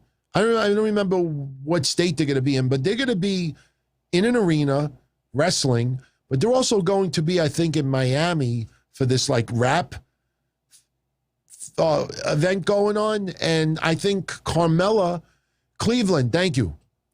I was close, not. Cleveland, Ohio. So they're going to be in Cleveland tomorrow, but they're also going to be simulcasting from this event in Florida. And I think Bianca Belair is taking on Carmella tomorrow in Florida. Eddie says his friend is going tomorrow. By the way, I just realized something. Roger Rubio wrote me something earlier that I don't think I answered. Yeah, I just realized it. I knew something didn't sound right. So let's give, we'll go back to the chat room. I'm still monitoring it. Roger Rubio says tomorrow, him and his best friend, Bryan, are looking to go to the beach on a road trip. They're going to listen to the show on their drive there. And do I mind shouting him out? His birthday was Wednesday. Is it Bryan or Brian? Something tells me it's probably Brian. So if Roger's not around, and do not super chat this, Roger, but if it's not, I'll just say, Brian, I hope you and Bryan have a wonderful birthday. I think it's Brian. I peeked at the Castle questions earlier, Roger, because I always do all the legwork behind the scenes on Patreon, so I know it's Brian. I'm just fucking with you. So, Brian, have a very happy birthday. Very cool to go on a little road trip. I don't listen to my own shows on the road, but once in a while I will throw on someone else's podcast and I'll listen to it, and it really does take your mind off the fact that you're on the road for such a long period of time. It really does help. You'd be surprised. So, cool. Have a great time, man, and happy birthday to Brian. All the best. Enjoy, man. Definitely enjoy. So, Near, unfortunately, is not around. So we're going to have to pick another winner. Yeah, look, rules are rules. It's not just one person playing. Everybody was playing. So, be funny if anybody snuck over to the comment section and posted a comment right now. Because technically you would have been on there too. All right, let's pick another winner. Let's go back. Hold on. That's more like it. Okay.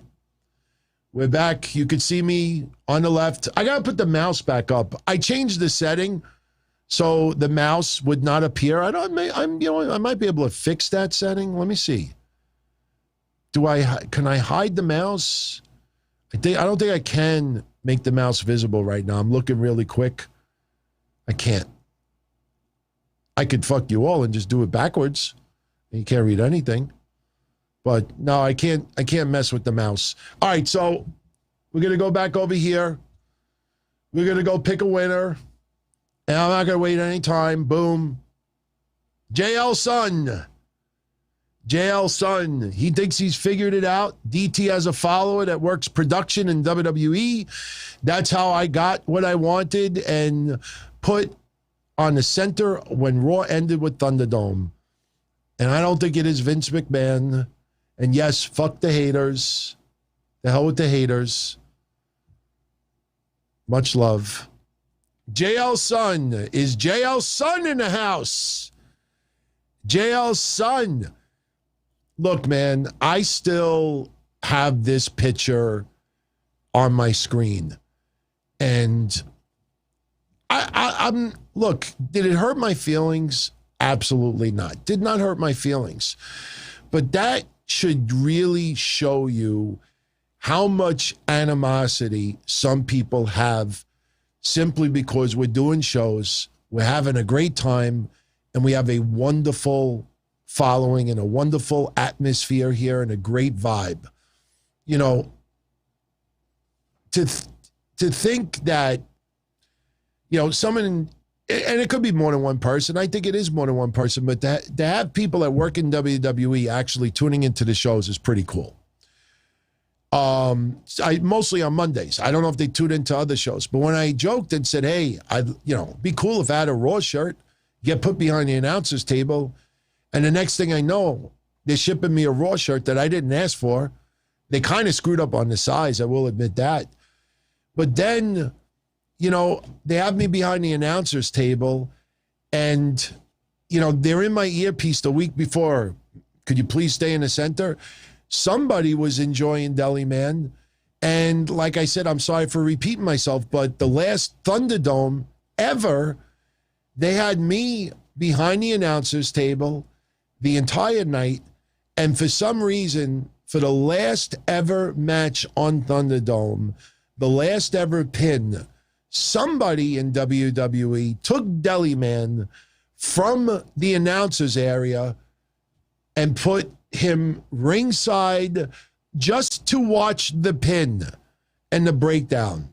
Now, the little kid in me fucking popped big time because it's like, okay, somebody deliberately did that for the last 5 minutes of that show.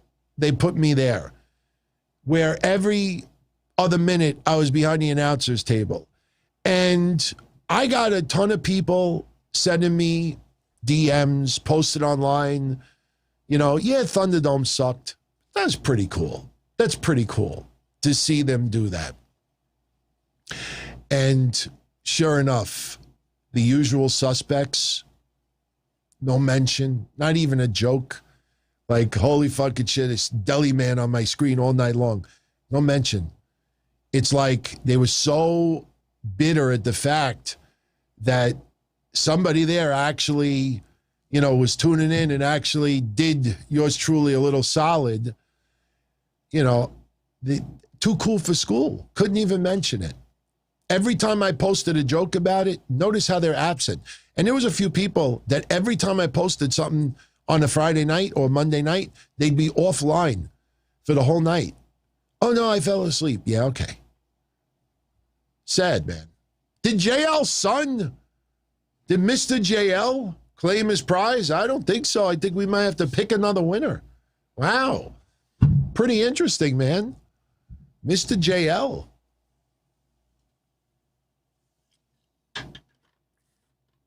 Charlie says 9-year anniversary, July 23rd, 2012. That Raw went to 3 hours. Okay. Interesting. The fireworks were good, Charlie. The video is on my YouTube page if you want to watch it. We just barbecued hamburgers, hot dogs, a little steak. It was good. It was nice being with family. You know, family is very important. You know that I feel about that. It looks like Mr. JL is not around. I'm going to have to pick another winner. Wow. Let's pick another winner. Let's pick another winner. Okay. Let's fix that. There you go.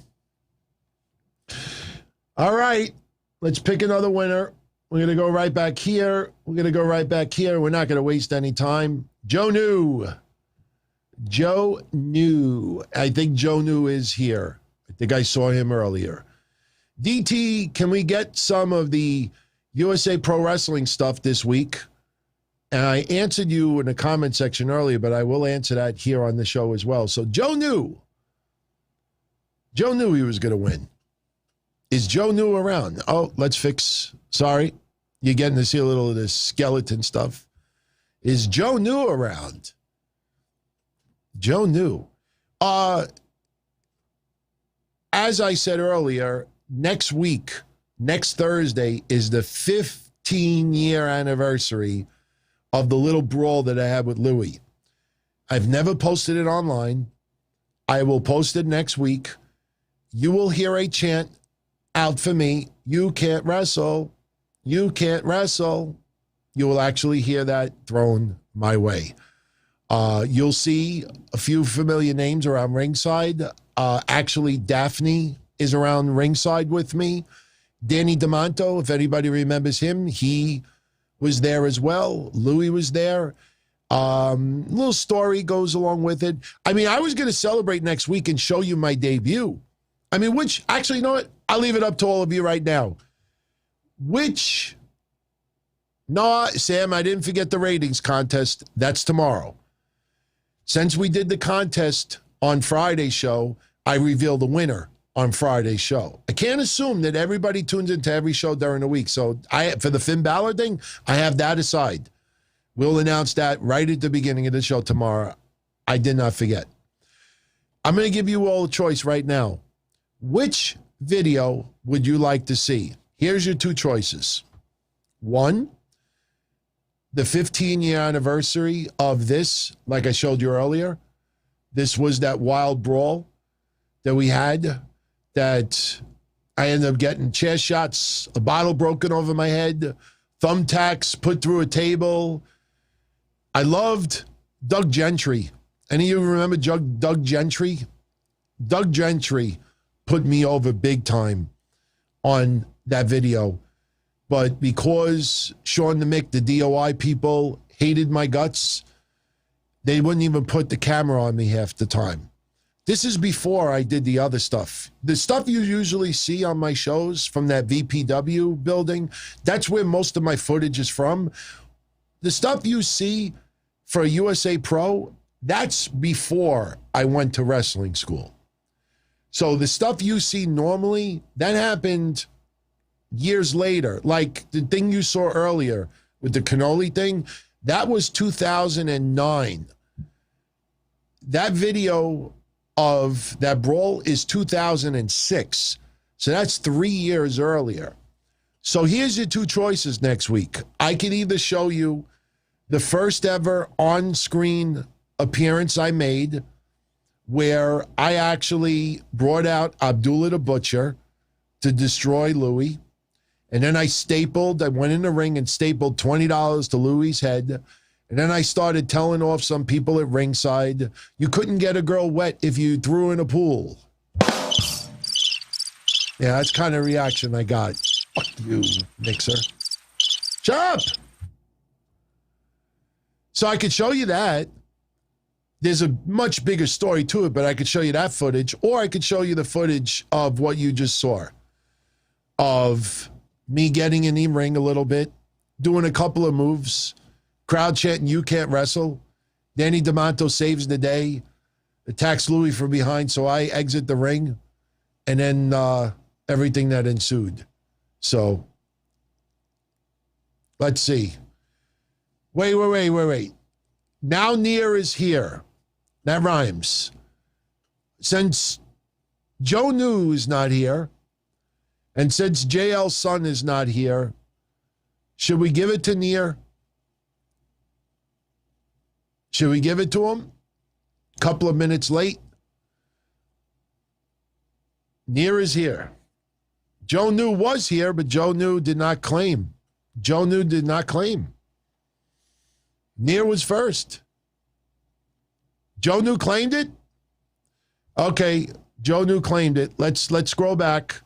Let's make it official. If Joe New claimed it, it is Joe's. Oh, okay, I see it. There we go. See at the top? Okay, you can see the highlight. There we go. He wants to give the prize to Roger Rubio. Sure. Absolutely, man. Roger Rubio. Roger Rubio is going to get a shout out from Matt Hardy. That's pretty cool, man. That is pretty cool. So Roger Rubio, I don't know if he's still tuning in right now. He might be getting ready to go on the road. I have plenty of ways of getting in touch with Roger. He's one of our Patreons as well, and he's a channel member. So I will reach out to Roger. In fact, Joe, I may actually have to mention make sure Matt Hardy mentions your name as a thank you. So very cool, man. Very cool. Near, I apologize, man, but we'll figure out something. We'll figure out a consolation. I ain't going to leave you hanging. And JL's son, I don't know what happened to him. He's usually around too. Near, we did the contest for the Matt Hardy stuff. And how we did it was we picked the winner live, and then you had we were originally going to do 15 seconds, 30 seconds. And then I figured maybe somebody's taking a dump, and who wants to run off the toilet to go type in the chat room, I'm here. So we gave 5 minutes. And unfortunately, you weren't around. JL's son wasn't around. And then Joe New got it, and he gave it to Roger Rubio.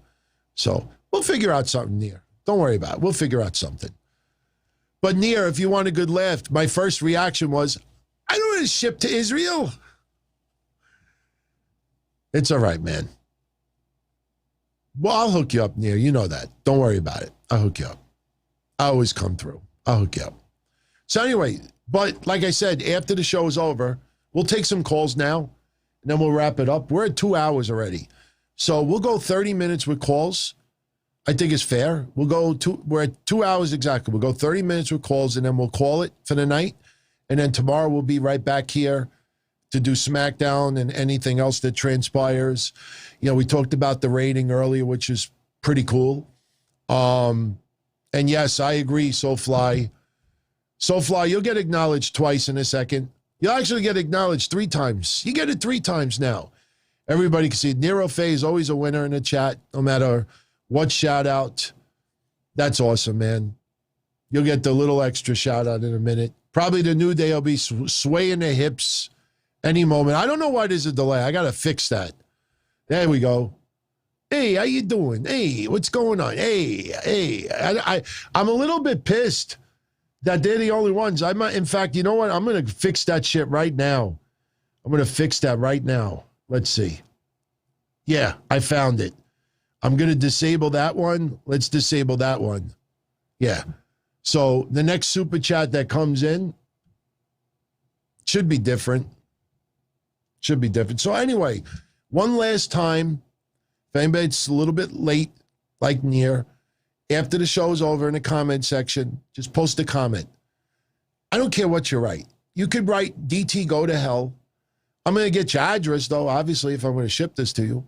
But you could write you like cheese. You could say AEW sucks. You could say AEW is awesome. You could write whatever you want to write. Next week, we'll pick a random winner. You'll get this Daniel Bryan card limited to 99. And you'll get this CM Punk autograph card limited to 25. And like I said, on eBay right now, if you look this one up, it's selling between $130 and $180, which to me I think is a lot. But maybe because of the rumors of him going to AEW, now suddenly they're in demand. I don't know. But somebody's going to win both of them next week. So, yeah, Nier never thought he could win while sleeping. Let's see if Nakamura pops up this time. There we go. There's Nakamura. All right. It's supposed to be random. I got like 5 or 6 of them. There's an Alexa Bliss one. There's a couple of different ones. Well, if anybody is not a subscriber right now, if you subscribe, you'll pop up on the screen. I think Riddle pops up when you subscribe. And if you become a channel member, I think Big E comes up. I think Big E goes like this or something like that. I don't know. So it might be the reverse. Actually, I think it's Riddle when you become a subscriber. But I should have started those things a year ago. I mean, I didn't get any help from anybody online. Still not getting anybody help. Some people have offered, but I like being hands-on myself. SRH John, shout out to you. He could be wrong, but hear and just remember the rumors about Nielsen ratings being canceled by Hollywood. How's that work? Nielsen still works. In fact, this is just a random thing. If you think Nielsen is not a big deal, I know I still have the audio somewhere. I got to find the clip, and I'll play it for you maybe next week. Whenever I did Thunderdome, whether Ted DiBiase was the host or somebody else, Miz or someone else, but whenever I did Thunderdome, whoever the person is at the very beginning that MCs it, a guy would come on in your earpiece and he would tell everyone, it was like, okay, no vaping, no smoking, only have one person on the camera, do not wear logos or anything except for WWE. If you promote anything, if you do this, you do that, then you will be closed off, and they would remind you that there's a lot of people on standby waiting to connect. And they would always say, if anyone has a Nielsen box, leave your TV on in the other room and stay on the computer with us. WWE. Now think about it. Thunderdome is what? 500 screens? How many screens? And even with that small number of people in the building, they would say every single time, if you have a Nielsen box in your house, leave your TV on Monday Night Raw or SmackDown. They always told you, leave your TV on. That's how important Nielsen ratings are. I'm not kidding. If I played a clip and you hear it, you're going to be like, wow, for a couple of hundred people in Thunderdome, that was one of the things that they always brought up. Nielsen ratings are essential for negotiating, advertising prices, a whole bunch of things.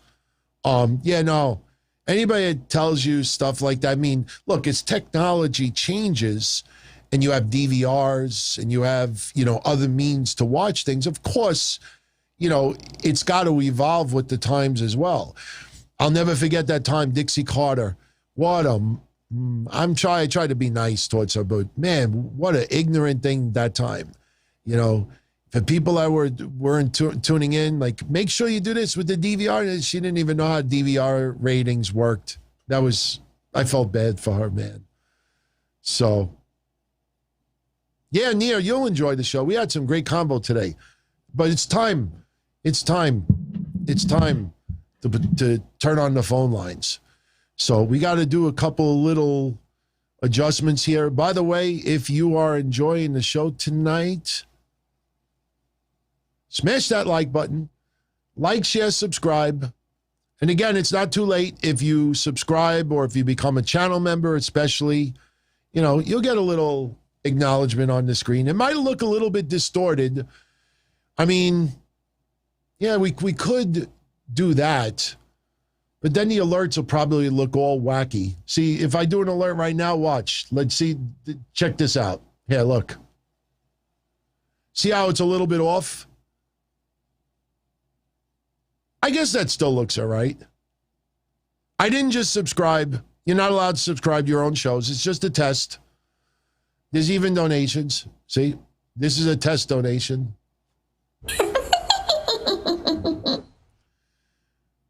We got a couple of things in the back. All right, Alexa, get out of here. Leave.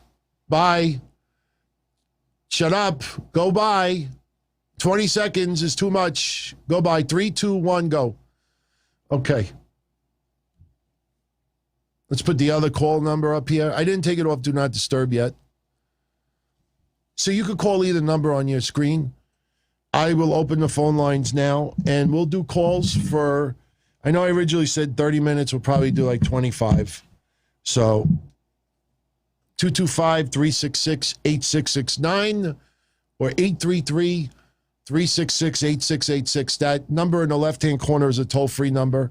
So I know a lot of people had requested early on a toll number. So, hello, you are on. Who's this? WT, it's me, Bleeding Bolts. How are you? Hey, what's up? What's going on? Not much, man. Just finished my dinner, watching the show. Great way to end the day. Great way to end the day. Yeah. Tell you, man. Last 7 days for wrestling, hard to complain about anything.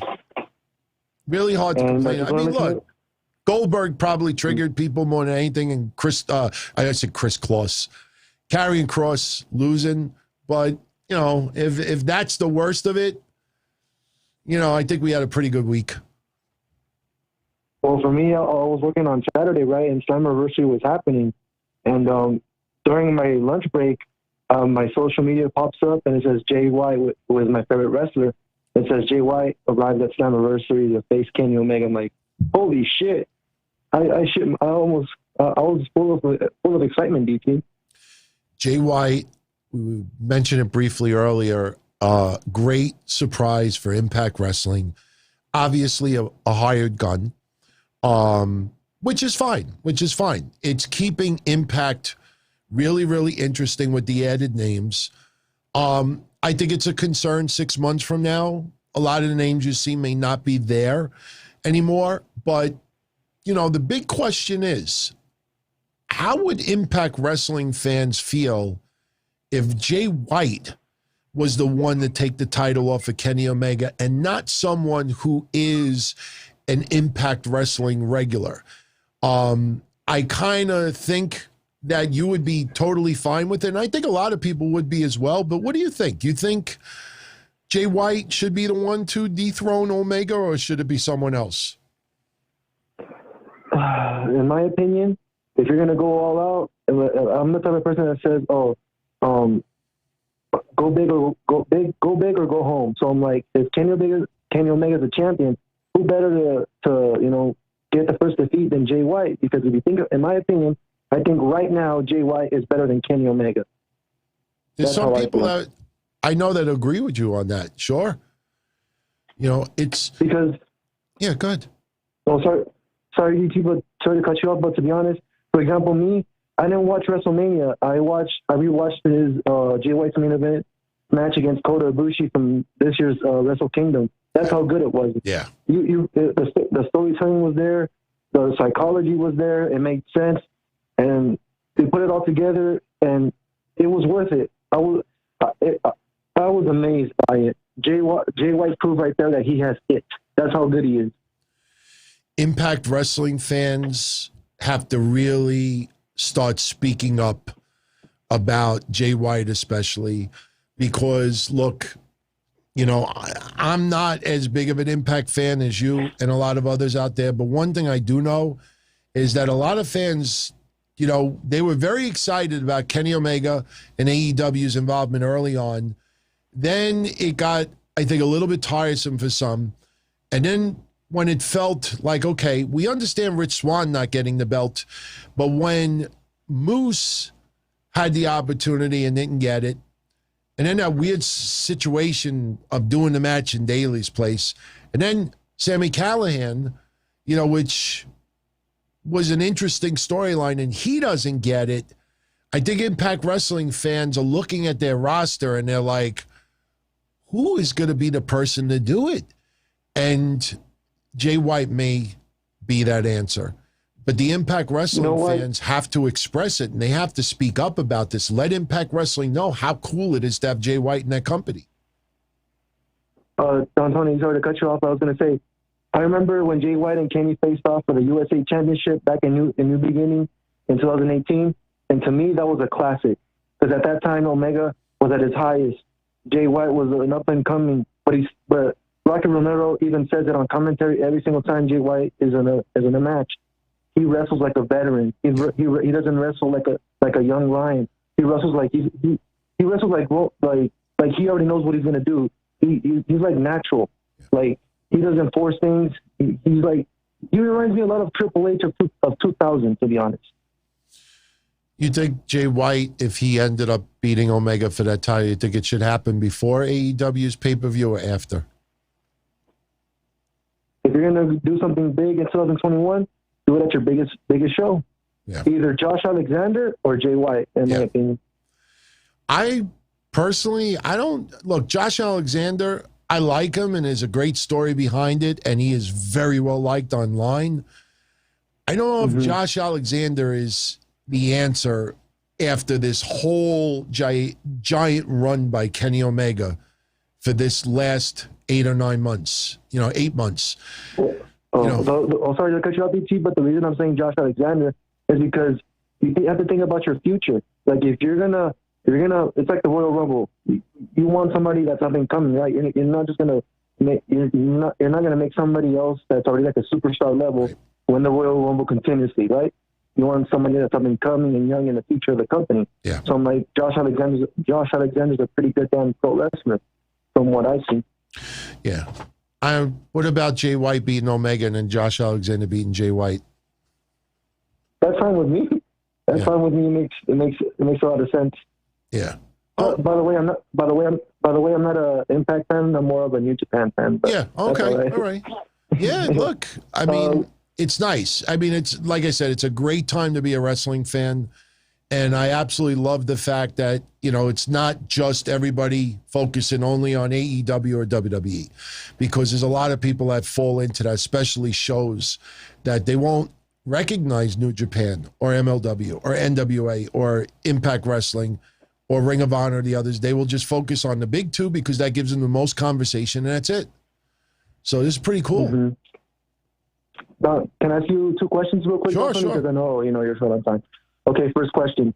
In my opinion, I think if it was reversed, I think Jay White would how can I say this? Like, you know how Kenny Omega came to Impact and he had like those ratings? I think if Jay White was in that position, I'm not saying he would have like a million rating, but like a better rating than Kenny Omega, if you know what I mean. Yeah. You think that's I think because Jay White is overseas for so long, I don't think the promotions would, at this time, even give that aura that Kenny Omega is a step below Jay White. Those who pay very close attention to their careers, especially currently in 2021, there's a lot of argument, to say that. Couple of years from now, when Kenny Omega really starts on a decline, which happens to everybody, I mean, he'll adapt and his repertoire will change a little bit. And Jay White will still be going up. So at some point, Jay White is going to be the focus. He will. He will. He's too good.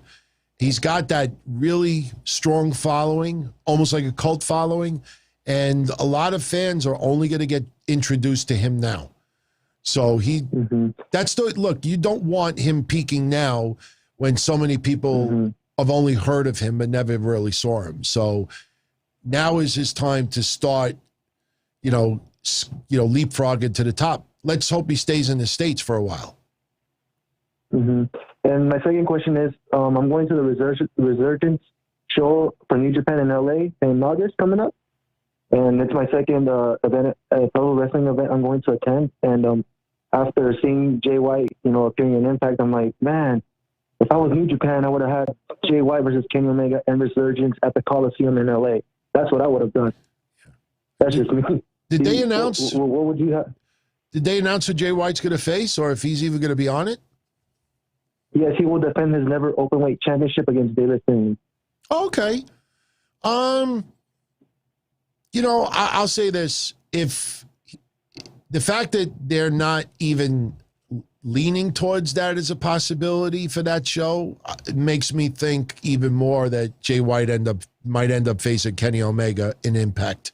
And I wouldn't be surprised if Mauro Ranallo makes a return and calls that match too.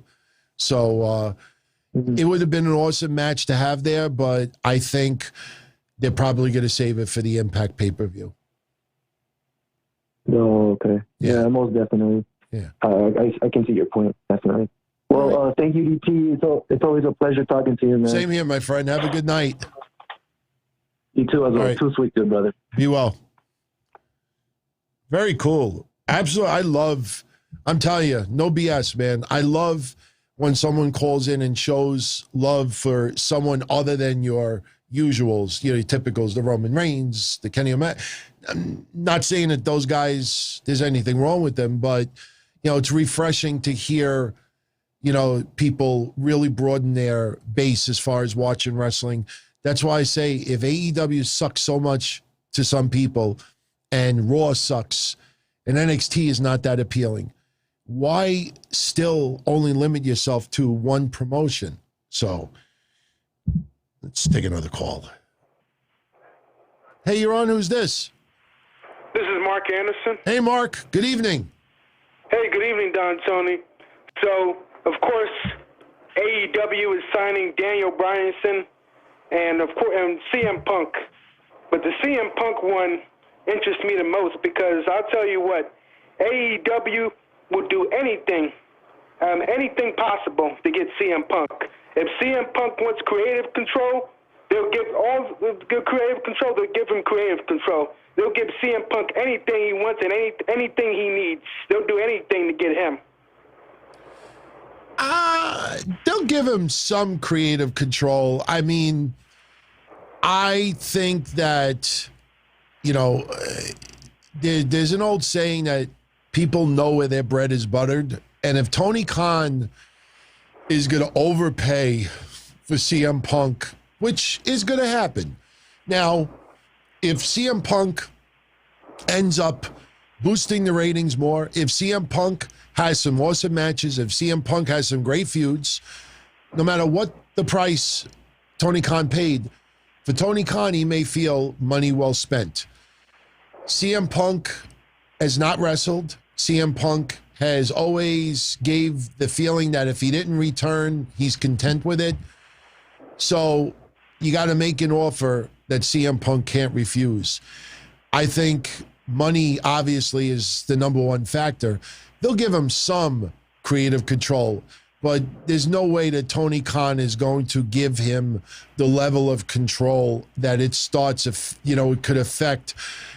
You got to remember, there's a lot of people who are getting pushed in AEW that work behind the scenes, and they're not going to give up their spot or give up what they feel is their value, even if they know CM Punk is the diamond that they need for that company. At the end of the day, in fact, I will bet you anything that if CM Punk does come into that company, you will ultimately have some people online say that remember exactly what I say. You're going to have some people reporting that there is a certain group of people within AEW who are not happy with CM Punk in the company. That they feel that CM Punk, it's turning their core upside down. You're going to hear people report that there is a few, just like Jim Ross stuff. You always hear there's a few people within AEW that are not happy with Jim Ross, or they don't like this, or they don't like that. CM Punk is not going to go in there, and every single person in that company is going to be like, oh, thank you, Savior. You're going to have reports that not everybody in AEW is going to be happy about it. But look, what about with Daniel Bryan? I mean, do you think they'll treat Daniel Bryan better, or will he get the same, reports of having heat, with the locker room and such? No, I don't think so. Daniel Bryan is more of a company person. That Daniel Bryan goes with the flow. And I think Daniel Bryan would be much easier to deal with. And Daniel Bryan is a very laid-back person. So Daniel Bryan, I would be shocked to hear anybody in the back or any rumors that Daniel Bryan has rubbed some people the wrong way. I just don't see it. I think CM Punk, there's going to be some people that aren't going to be happy about it. Yeah, but the thing with CM Punk, before, the first time when AEW came on the scene, they tried to reach out to CM Punk, and he refused. He trashed him, and now all of a sudden, now he's negotiating with AEW. I mean, something must have changed. It must be the money, or he just wants to go for it, for one last time. I'm shocked he didn't go to WWE because WWE is still the number one company. So I'm sort of shocked that he is negotiating with AEW instead of WWE. It was kind of a shock to me. Well, here's the thing. A couple of years ago, AEW was not very well established yet. We're now 2 years in with TV almost, and they have, basically a foundation now. So they see the people who work there, they see the climate, they see the success, they see the energy, they see the commitment, and there's a little bit of a track record now. Early on, a lot of people viewed it like, oh, Tony Khan, this, he's pretty much a money mark, spending dad's money, and no one had any idea what AEW would turn into. So now there's a 2-year track record, and CM Punk likes a lot of what he sees, and it's business. So, and as far as WWE, like I said, I don't think WWE was really that interested in bringing him back. I think they would have loved it, but at the same time, though, they don't want someone that's going to cause a friction or, is going to, just not be happy with stuff. I don't know. I mean, plus, even if you bring him in, who's he going to feud with? I mean, you could probably come up with 1 or 2 names, but in the long haul, up until recently, we didn't even know what was going to happen with Edge. It's just, I don't think the fantasy for a lot of people out there is for CM Punk to come back and feud with Edge. It would be good. I'm not questioning it, but I don't know. I always felt that CM Punk, I don't think WWE was very thrilled, especially what he said about The Miz after a simple, lighthearted joke. Yeah, Yeah, well, I mean, him being in AEW, that would be very interesting. Well, you know, let's get it official first, because right now... Yeah, we get it official, yeah. But, you know, if he and once he officially signs, I mean, that would be an interesting thing. And I would think it would bring, like, a little bit more viewers and eyes to the AEW product. Definitely. Definitely. So, yeah. All right. Yeah. Well, we'll see. I mean, one thing's for sure. You know, if he signs, number one, we'll know about it very soon, because there's no way you can have a pay-per-view in Chicago and not have him there. That's number one. Number two, and I said this yesterday, I personally think if they sign CM Punk, they have to let everybody know beforehand, because you want to spike that pay-per-view buy rate as much as you possibly can. I mean, unless everybody knows it or they tease it. But, you know, because, look, I don't want to compare it to Rick Rude and ECW. But when Rick Rude showed up in ECW, feuding with Shane Douglas, and he had the mask on, as soon as he started talking, everybody knew who it was, but they never officially said his name. But for a couple of weeks, we knew it was Rick Rude. So if they're going to tease, you know, CM Punk without actually mentioning his name, and we're not actually seeing it in his face, but everybody knows that it's him, then you could do that with the pay-per-view in Chicago, because everybody knows it's a done deal, it's definite. But I just wonder, like, if they didn't announce it, if he came, if he arrived at the pay-per-view in Chicago, you know, as a surprise, that pop would be, you know, astronomical. I mean, it'd be the same pop that they gave John Cena at Money in the Bank. I mean, it would be huge. I mean, just a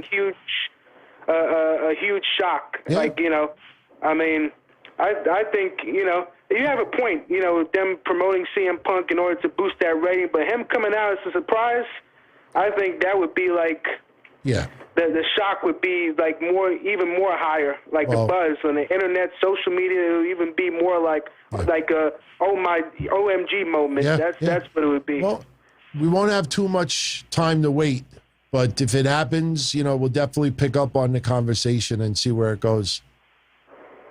Yeah, I mean, if it have, you know, AEW, I mean, Daniel Bryan and CM Punk, these are like the biggest acquisitions, like, you know, that AEW would have. Like, you know, this is the biggest one so far. You know, I know Chris Jericho, but these are the biggest two ones that they would have so far. These are the biggest ones. So I hope they get both of them. It would be very interesting. Yeah, I hope they get both of them. So yeah, I hope so too. Yeah.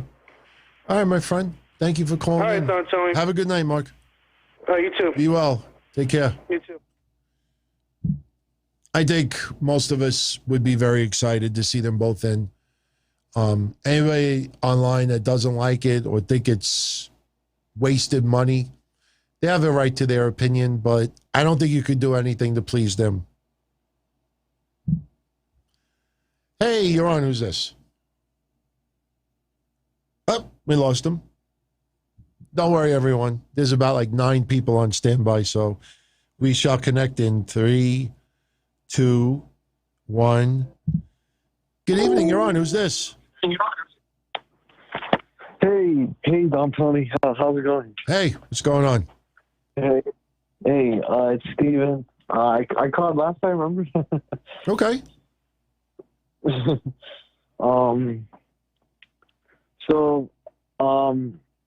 I just want to ask you like 3 questions. Sure. Real quick. So Wednesday's Dynamite was good.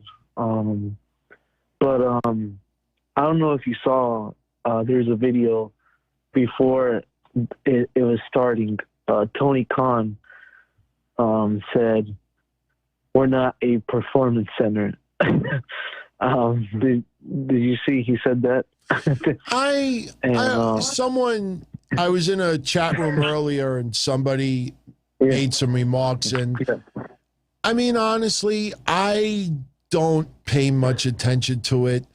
I wish they would stop throwing digs. It's not necessary, but, you know, look, if that riles them up and that kind of like, put some enjoyment in them. We're not going to change. But Bubba Ray saying what he said, that Kingston's promo was not necessary.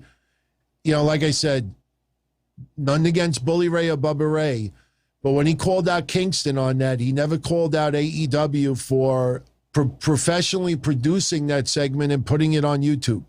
So in the end, I think a lot of people do not want to stand up to Tony Khan in his face. I mean, they have confronted him on that Busted Open show, but in the end, it's the owner kind of like, being proud of his company and taking a couple of shots. It's not against the wrestlers. The NXT wrestlers are not getting offended by it. But, it's just a little dig at management. I mean, to me, it's unnecessary. But look, it's Tony Khan's company. I guess he has a right to do what he wants. Yeah. What do you think he's trying to do? Like, he's trying to start a feud with WWE? Like, no, he's just bragging. He's just bragging. Oh, He's really? got some good momentum. There were a lot of morons out there when they were on Friday nights and their numbers weren't very good. There were a lot of morons out there that were saying that, when that caused permanent damage. They go back to Wednesday, they're not going to have the numbers they had before. Well, guess what? Those people were right. They were not going to have the numbers they had before. They have better numbers than they had before. It's just Tony Khan, is when you're the small promotion and you got a little bit of momentum and you're working hard and you see results, you do kind of like flaunting it and bragging a little bit. But, I don't think he's trying to start a war. I think he's just, bragging about his company. Yeah.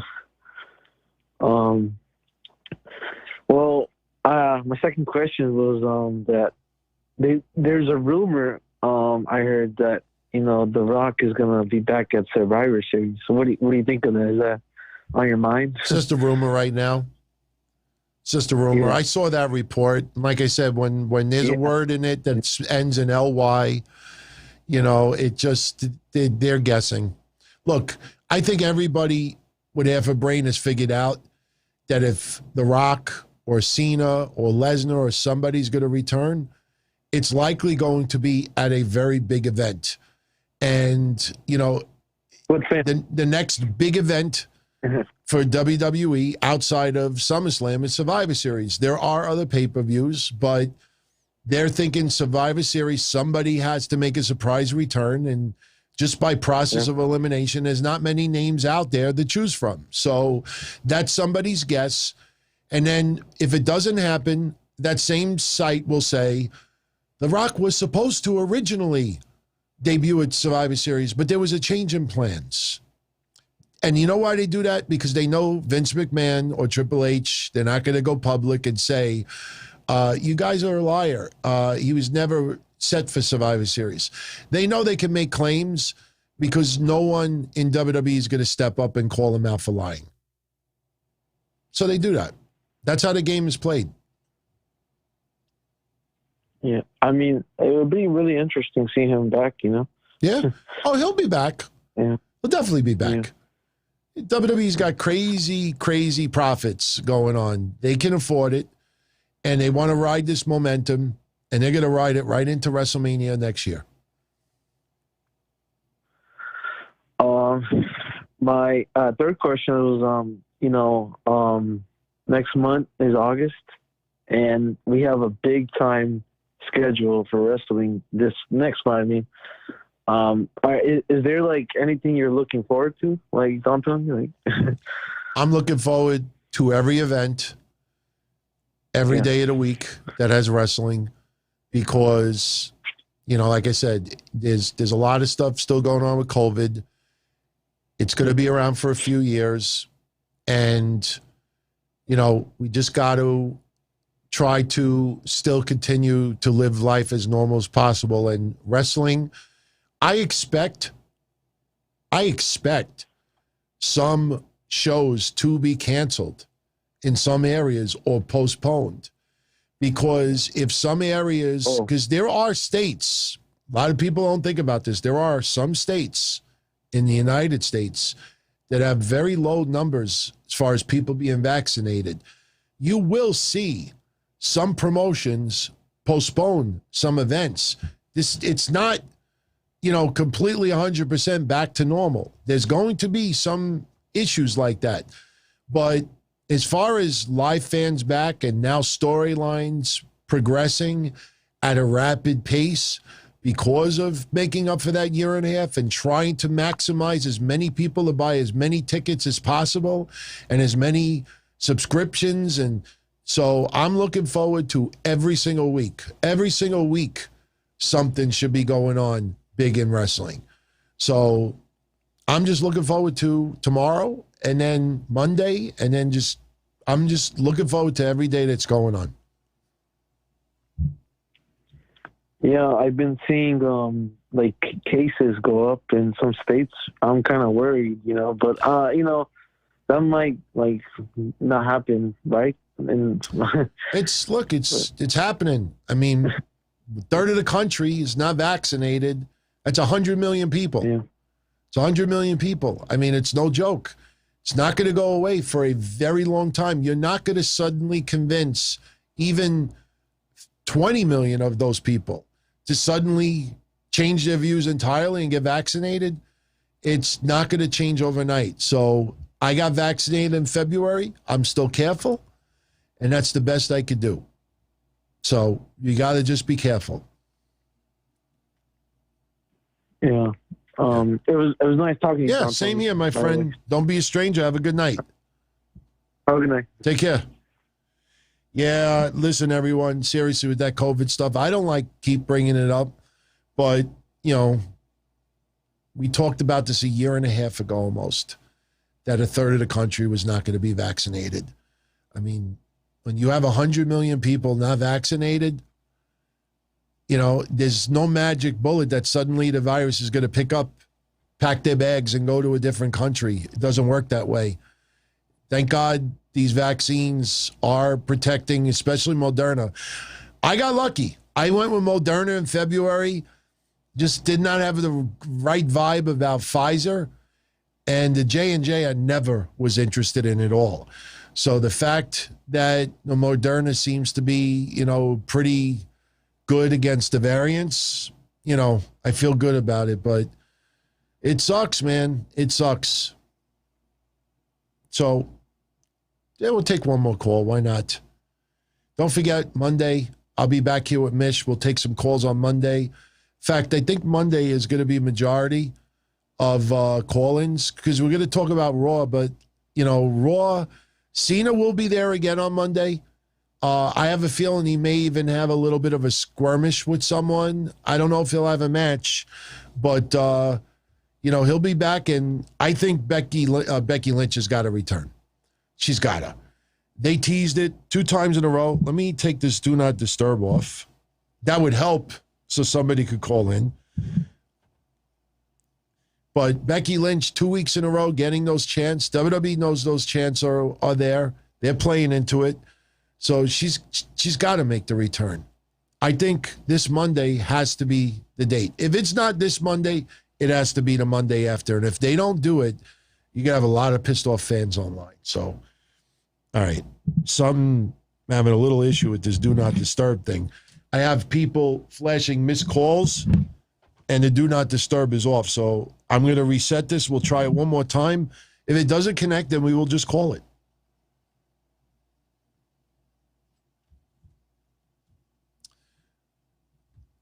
Want to shout out. Yeah, there we go. All right, now it's working. Wow, my own number popped up. Hey, you're on. Who's this? This is the Beast from the Business. How are you doing? Hey, what's up? Everything is cool. Everything is cool. Very cool. Wow, I never thought I would win a contest by sleeping. That's cool, man. Really funny. Yeah, that's cool. Yeah. Yeah. So what's going on? So you think Punk will make his debut in the next couple of weeks on AEW? I wasn't able to catch up, but I hear the news all the time. Are you talking about what, CM Punk, you mean? Yeah. Well, they have the pay-per-view coming up in Chicago. They have to have him appear. Like I said before, I'm one of those that, especially they charge $60 for this pay-per-views. Like, people either have to know in advance that he's going to be there, or there's got to be teasers put intentionally by AEW, whether it's online videos, cryptic videos, or something, where we know it's CM Punk. But I think his debut is at the pay-per-view. So they got to sign, if they're going to sign him, they got to do it before the next pay-per-view. So, no, I think his official debut would be in Chicago. It's the right way to go. That building will just, the pop will be insane. So that will be his debut if he does sign with the company. Yeah, I don't think it's going to happen, but I would really want to see Rey Mysterio and see matches like with Ray Phoenix and with Pac, lots of great opponents for him. There's a lot of fantasy matches still that we would love to see Ray have. At this stage of his career, though, I mean, let me put it this way. Ray leaving WWE is always a possibility. I mean, people forget that his contract negotiations recently went longer than was expected. Rey Mysterio, unfortunately, has had a lot of injuries, but he's also given us a Hall of Fame career, so the injury risk will always be there. But because he's now teaming up with his son, it definitely takes a lot of stress off of Ray being a focal point in singles matches. So there is a point where Ray could very well, if WWE feels that Ray would not make an impact on their shows, then down the line, you might see Ray leave. And if that's the case, if Phoenix and Penta and the others are still there, you could see Ray show up there. And the thing that I hope doesn't happen is if Ray, let's say a year from now or 2 years from now, can still go, and then WWE doesn't re-sign him, then he goes to AEW. I don't want to hear these people online, oh, they sign anybody that WWE lets go. No, there's actually, if he could still go, I want to see him go up against a few people. So, we'll see. But right now, I think he is very happy being in WWE. Yeah, it's obvious that if he wants to prolong his career, he should stay in WWE. Sure. But, the fantasy booking, you can't avoid it. Absolutely. And anyway, thank you, DT. And thank you, much love friend. to you and everyone in the chat. And peace in the Middle East, man. Yes, man. You have Absolutely. to do it. Absolutely. Definitely. So you have a good night, my friend. Stay safe. Thank you. Well. Bye-bye. Be well. He's a good guy. I feel bad earlier with the contest, but like I said, the contest is open to technically thousands who tune in, and it's unfair to change it up for one person because, but trust me, I'll take care of him. I have nothing to worry. So, want to take one more? We'll take one more. Why not? Let's take another. So, good evening, you're on. Who's this? We'll take one more. Why not? Let's take another. Hello. Hey. What's going on? What's up, man? I just got a question for you. Sure. I was wondering, I don't know if you talked about it already, but after the Roman Reigns gets done feuding with John Cena, where does he go from here? I think they planted the seed with Seth Rollins. Seth Rollins now will go up against Edge going into SummerSlam. It's going to be really interesting to see how they handle Seth Rollins after SummerSlam. Because I know for a lot of people out there, I think they would be interested in seeing Seth Rollins versus Roman Reigns. But there's a little dynamic right now where I think fans are not sure, they really don't want to cheer Seth Rollins in any way. And I don't know how you go from his feud with Cesaro and now his feud with Edge, and then Seth Rollins somehow gets out of this and could still become a babyface. The Roman Reigns... I think they botched it. Yeah, I think so. When he came back, he should have come back as the savior to stop Roman Reigns. Right. He should have come back. They have the history. Hey, Roman, I don't like how you've been acting. And they could have gone so many different ways with that. But they botched it. They brought him back as a heel, and now he's stuck in limbo. Yeah. After the Edge feud, where does he go? Yeah. It's going to be interesting to see. I wouldn't be surprised if, and believe me, the more I think about this, the more I think it could happen. I wouldn't be surprised that after SummerSlam, we get a match between Roman Reigns, Edge, and Seth Rollins.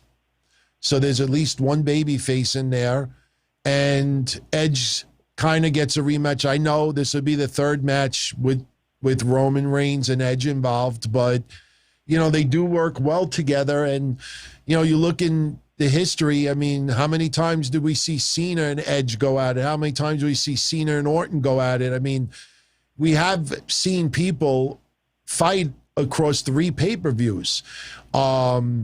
Technically, wait, did Drew McIntyre, it was Drew, Lashley, and Braun, I think. And then it was also Drew and Lashley, and then it was Drew and Lashley again.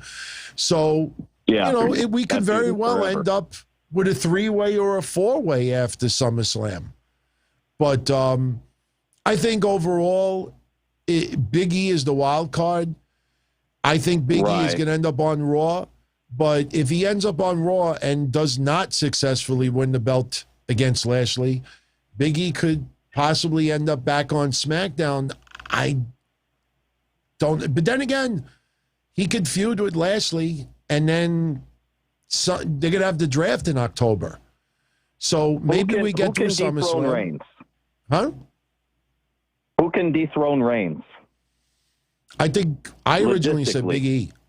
I originally thought Big E. I don't know if it's going to be one of the Usos. It doesn't feel like it. I personally think, and I'm going to stick with this, is there's going to be wrestlers coming up from NXT.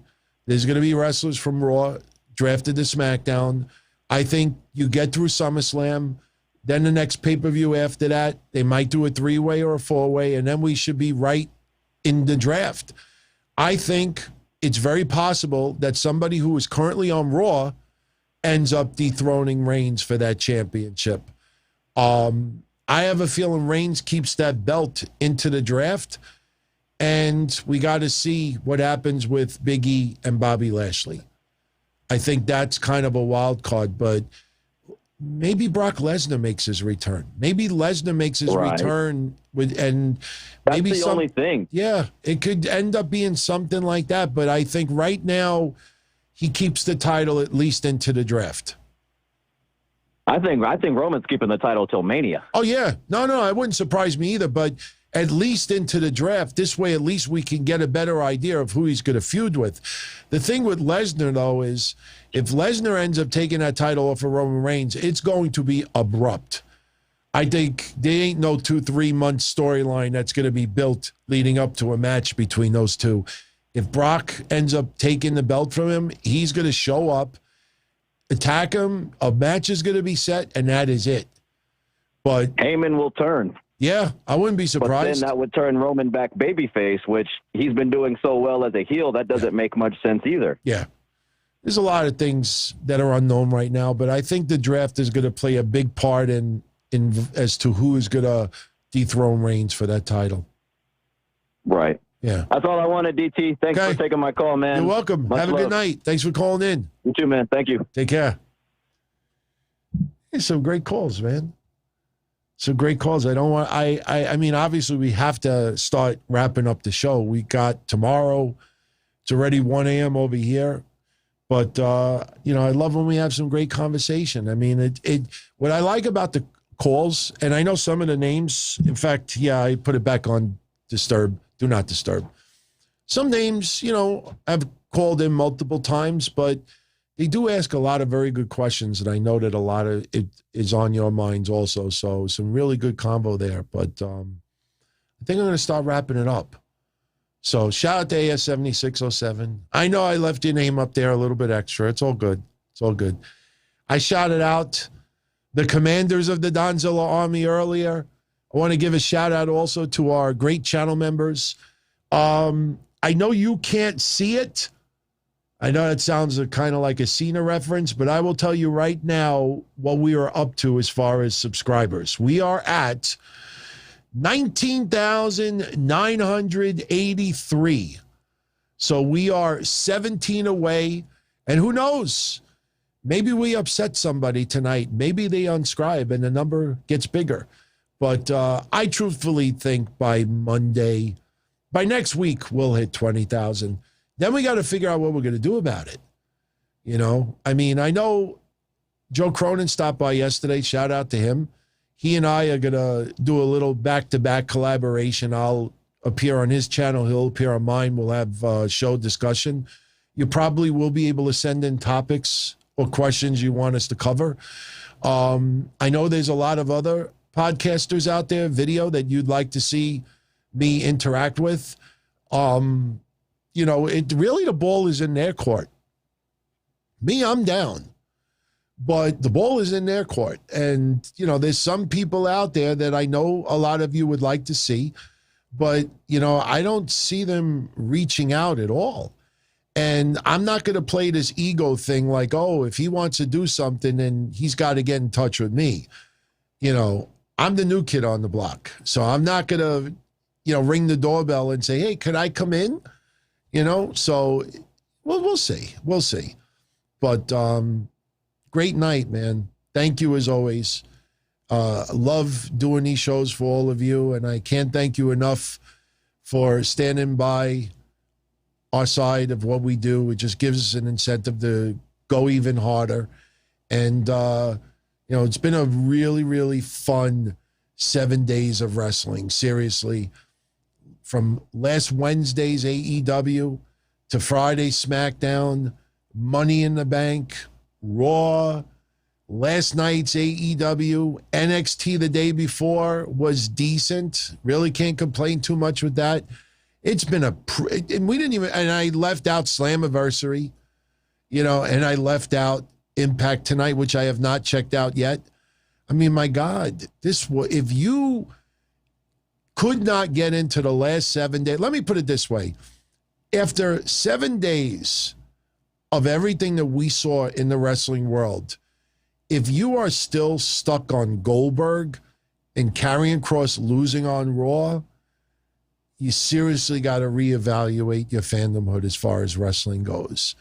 Because so much good shit went down in the last 7 days. There were some caca moments. There were some moments that were less to be desired. But, you know, wrestling shows are never perfect, 10 out of 10. You know, for me, the low light of the whole 7 days is Reginald no-selling Nia Jax's headbutt. How ridiculous is that? To me, that is the low light of the last 7 days, of everything that I saw. But after 7 days of being kind of spoiled with what we got, and there's still more going on. We still got people coming back. Daniel Bryan and CM Punk to AEW is not even official yet.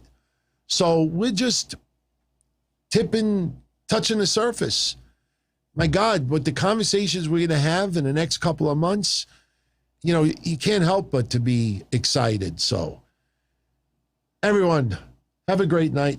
I am going to jet out of here. And on your way out, as always, if you wouldn't mind, I'd be very much appreciative if you hit that thumbs up before you go. And I'll be back tomorrow night after SmackDown. We'll be right up here. I'm hoping tomorrow is a pretty easy night for us to go with. You know, obviously, if any other news breaks, we'll cover it. But hopefully we just have to talk a little bit about SmackDown and go off the air. So maybe it'll be an early. Oh, and tomorrow night I am alone because my significant other, she's got to take her 3 Yorkies to the groomers Saturday morning. And I don't want to wake up at 7 o'clock Saturday morning to drive her back to her house so she could pick up her dogs and take it to the groomers. I said, you stay home Friday night. So tomorrow night, I'll be here by myself. Maybe we'll get lucky and hit 20,000 tomorrow. And I'll pour myself a drink on the show. Do you get in trouble for having like a cocktail on YouTube? I don't think so, right? It's not against the law. So I'll make myself a beverage We'll see. We'll see. We got to do it the right way. No fake stuff, because people have told me, hey, I know you can get to 100,000 subscribers like this. No, thank you. Not interested. Everyone have a good night. Much love as always. And don't forget the contest, CM Punk card, Daniel Bryan card. All you got to do is post a comment in the comment section. When this show is officially off the air in about 3 minutes, you'll be able to post a comment. You have all week to do it. But post, interact, let other people know about the shows. Ciao. As far back as I can remember, I always wanted to be a podcaster. For me to live any other way was nuts. To me, those goody-good people who worked shitty jobs for bum paychecks and took the subway to work every day and worried about their bills were dead. I mean, they were suckers. They had no balls. If I wanted something, I just took it. I ran everything. I paid the bills. I paid the host. I even paid the masked maniac. Everybody had their hands out. Everything was for the taking. We always called each other good fellas. You would always hear from somebody. You're gonna like Don Tony. He's all right. He's a good fella. He's one of us. But if you're part of my crew, nobody ever tells you they're gonna get rid of you. It doesn't happen that way. There weren't any arguments or curses like in the movies. See, your haters come with smiles. They come as your friends, the people who've claimed they care the most for your life. And now that's all over. And that's the best part. Today everything is different. There's lots of action. I don't have to wait around for everything like everyone else. Oh, I didn't get the vaccine? Fuck you, vaccine me. Oh, your delivery guy has COVID? Fuck you, feed me. Right after I moved here, I ordered egg noodles and ketchup, and I got spaghetti with meat sauce. I'm no longer an average nobody, while they get to live the rest of their lives like a bunch of schnooks.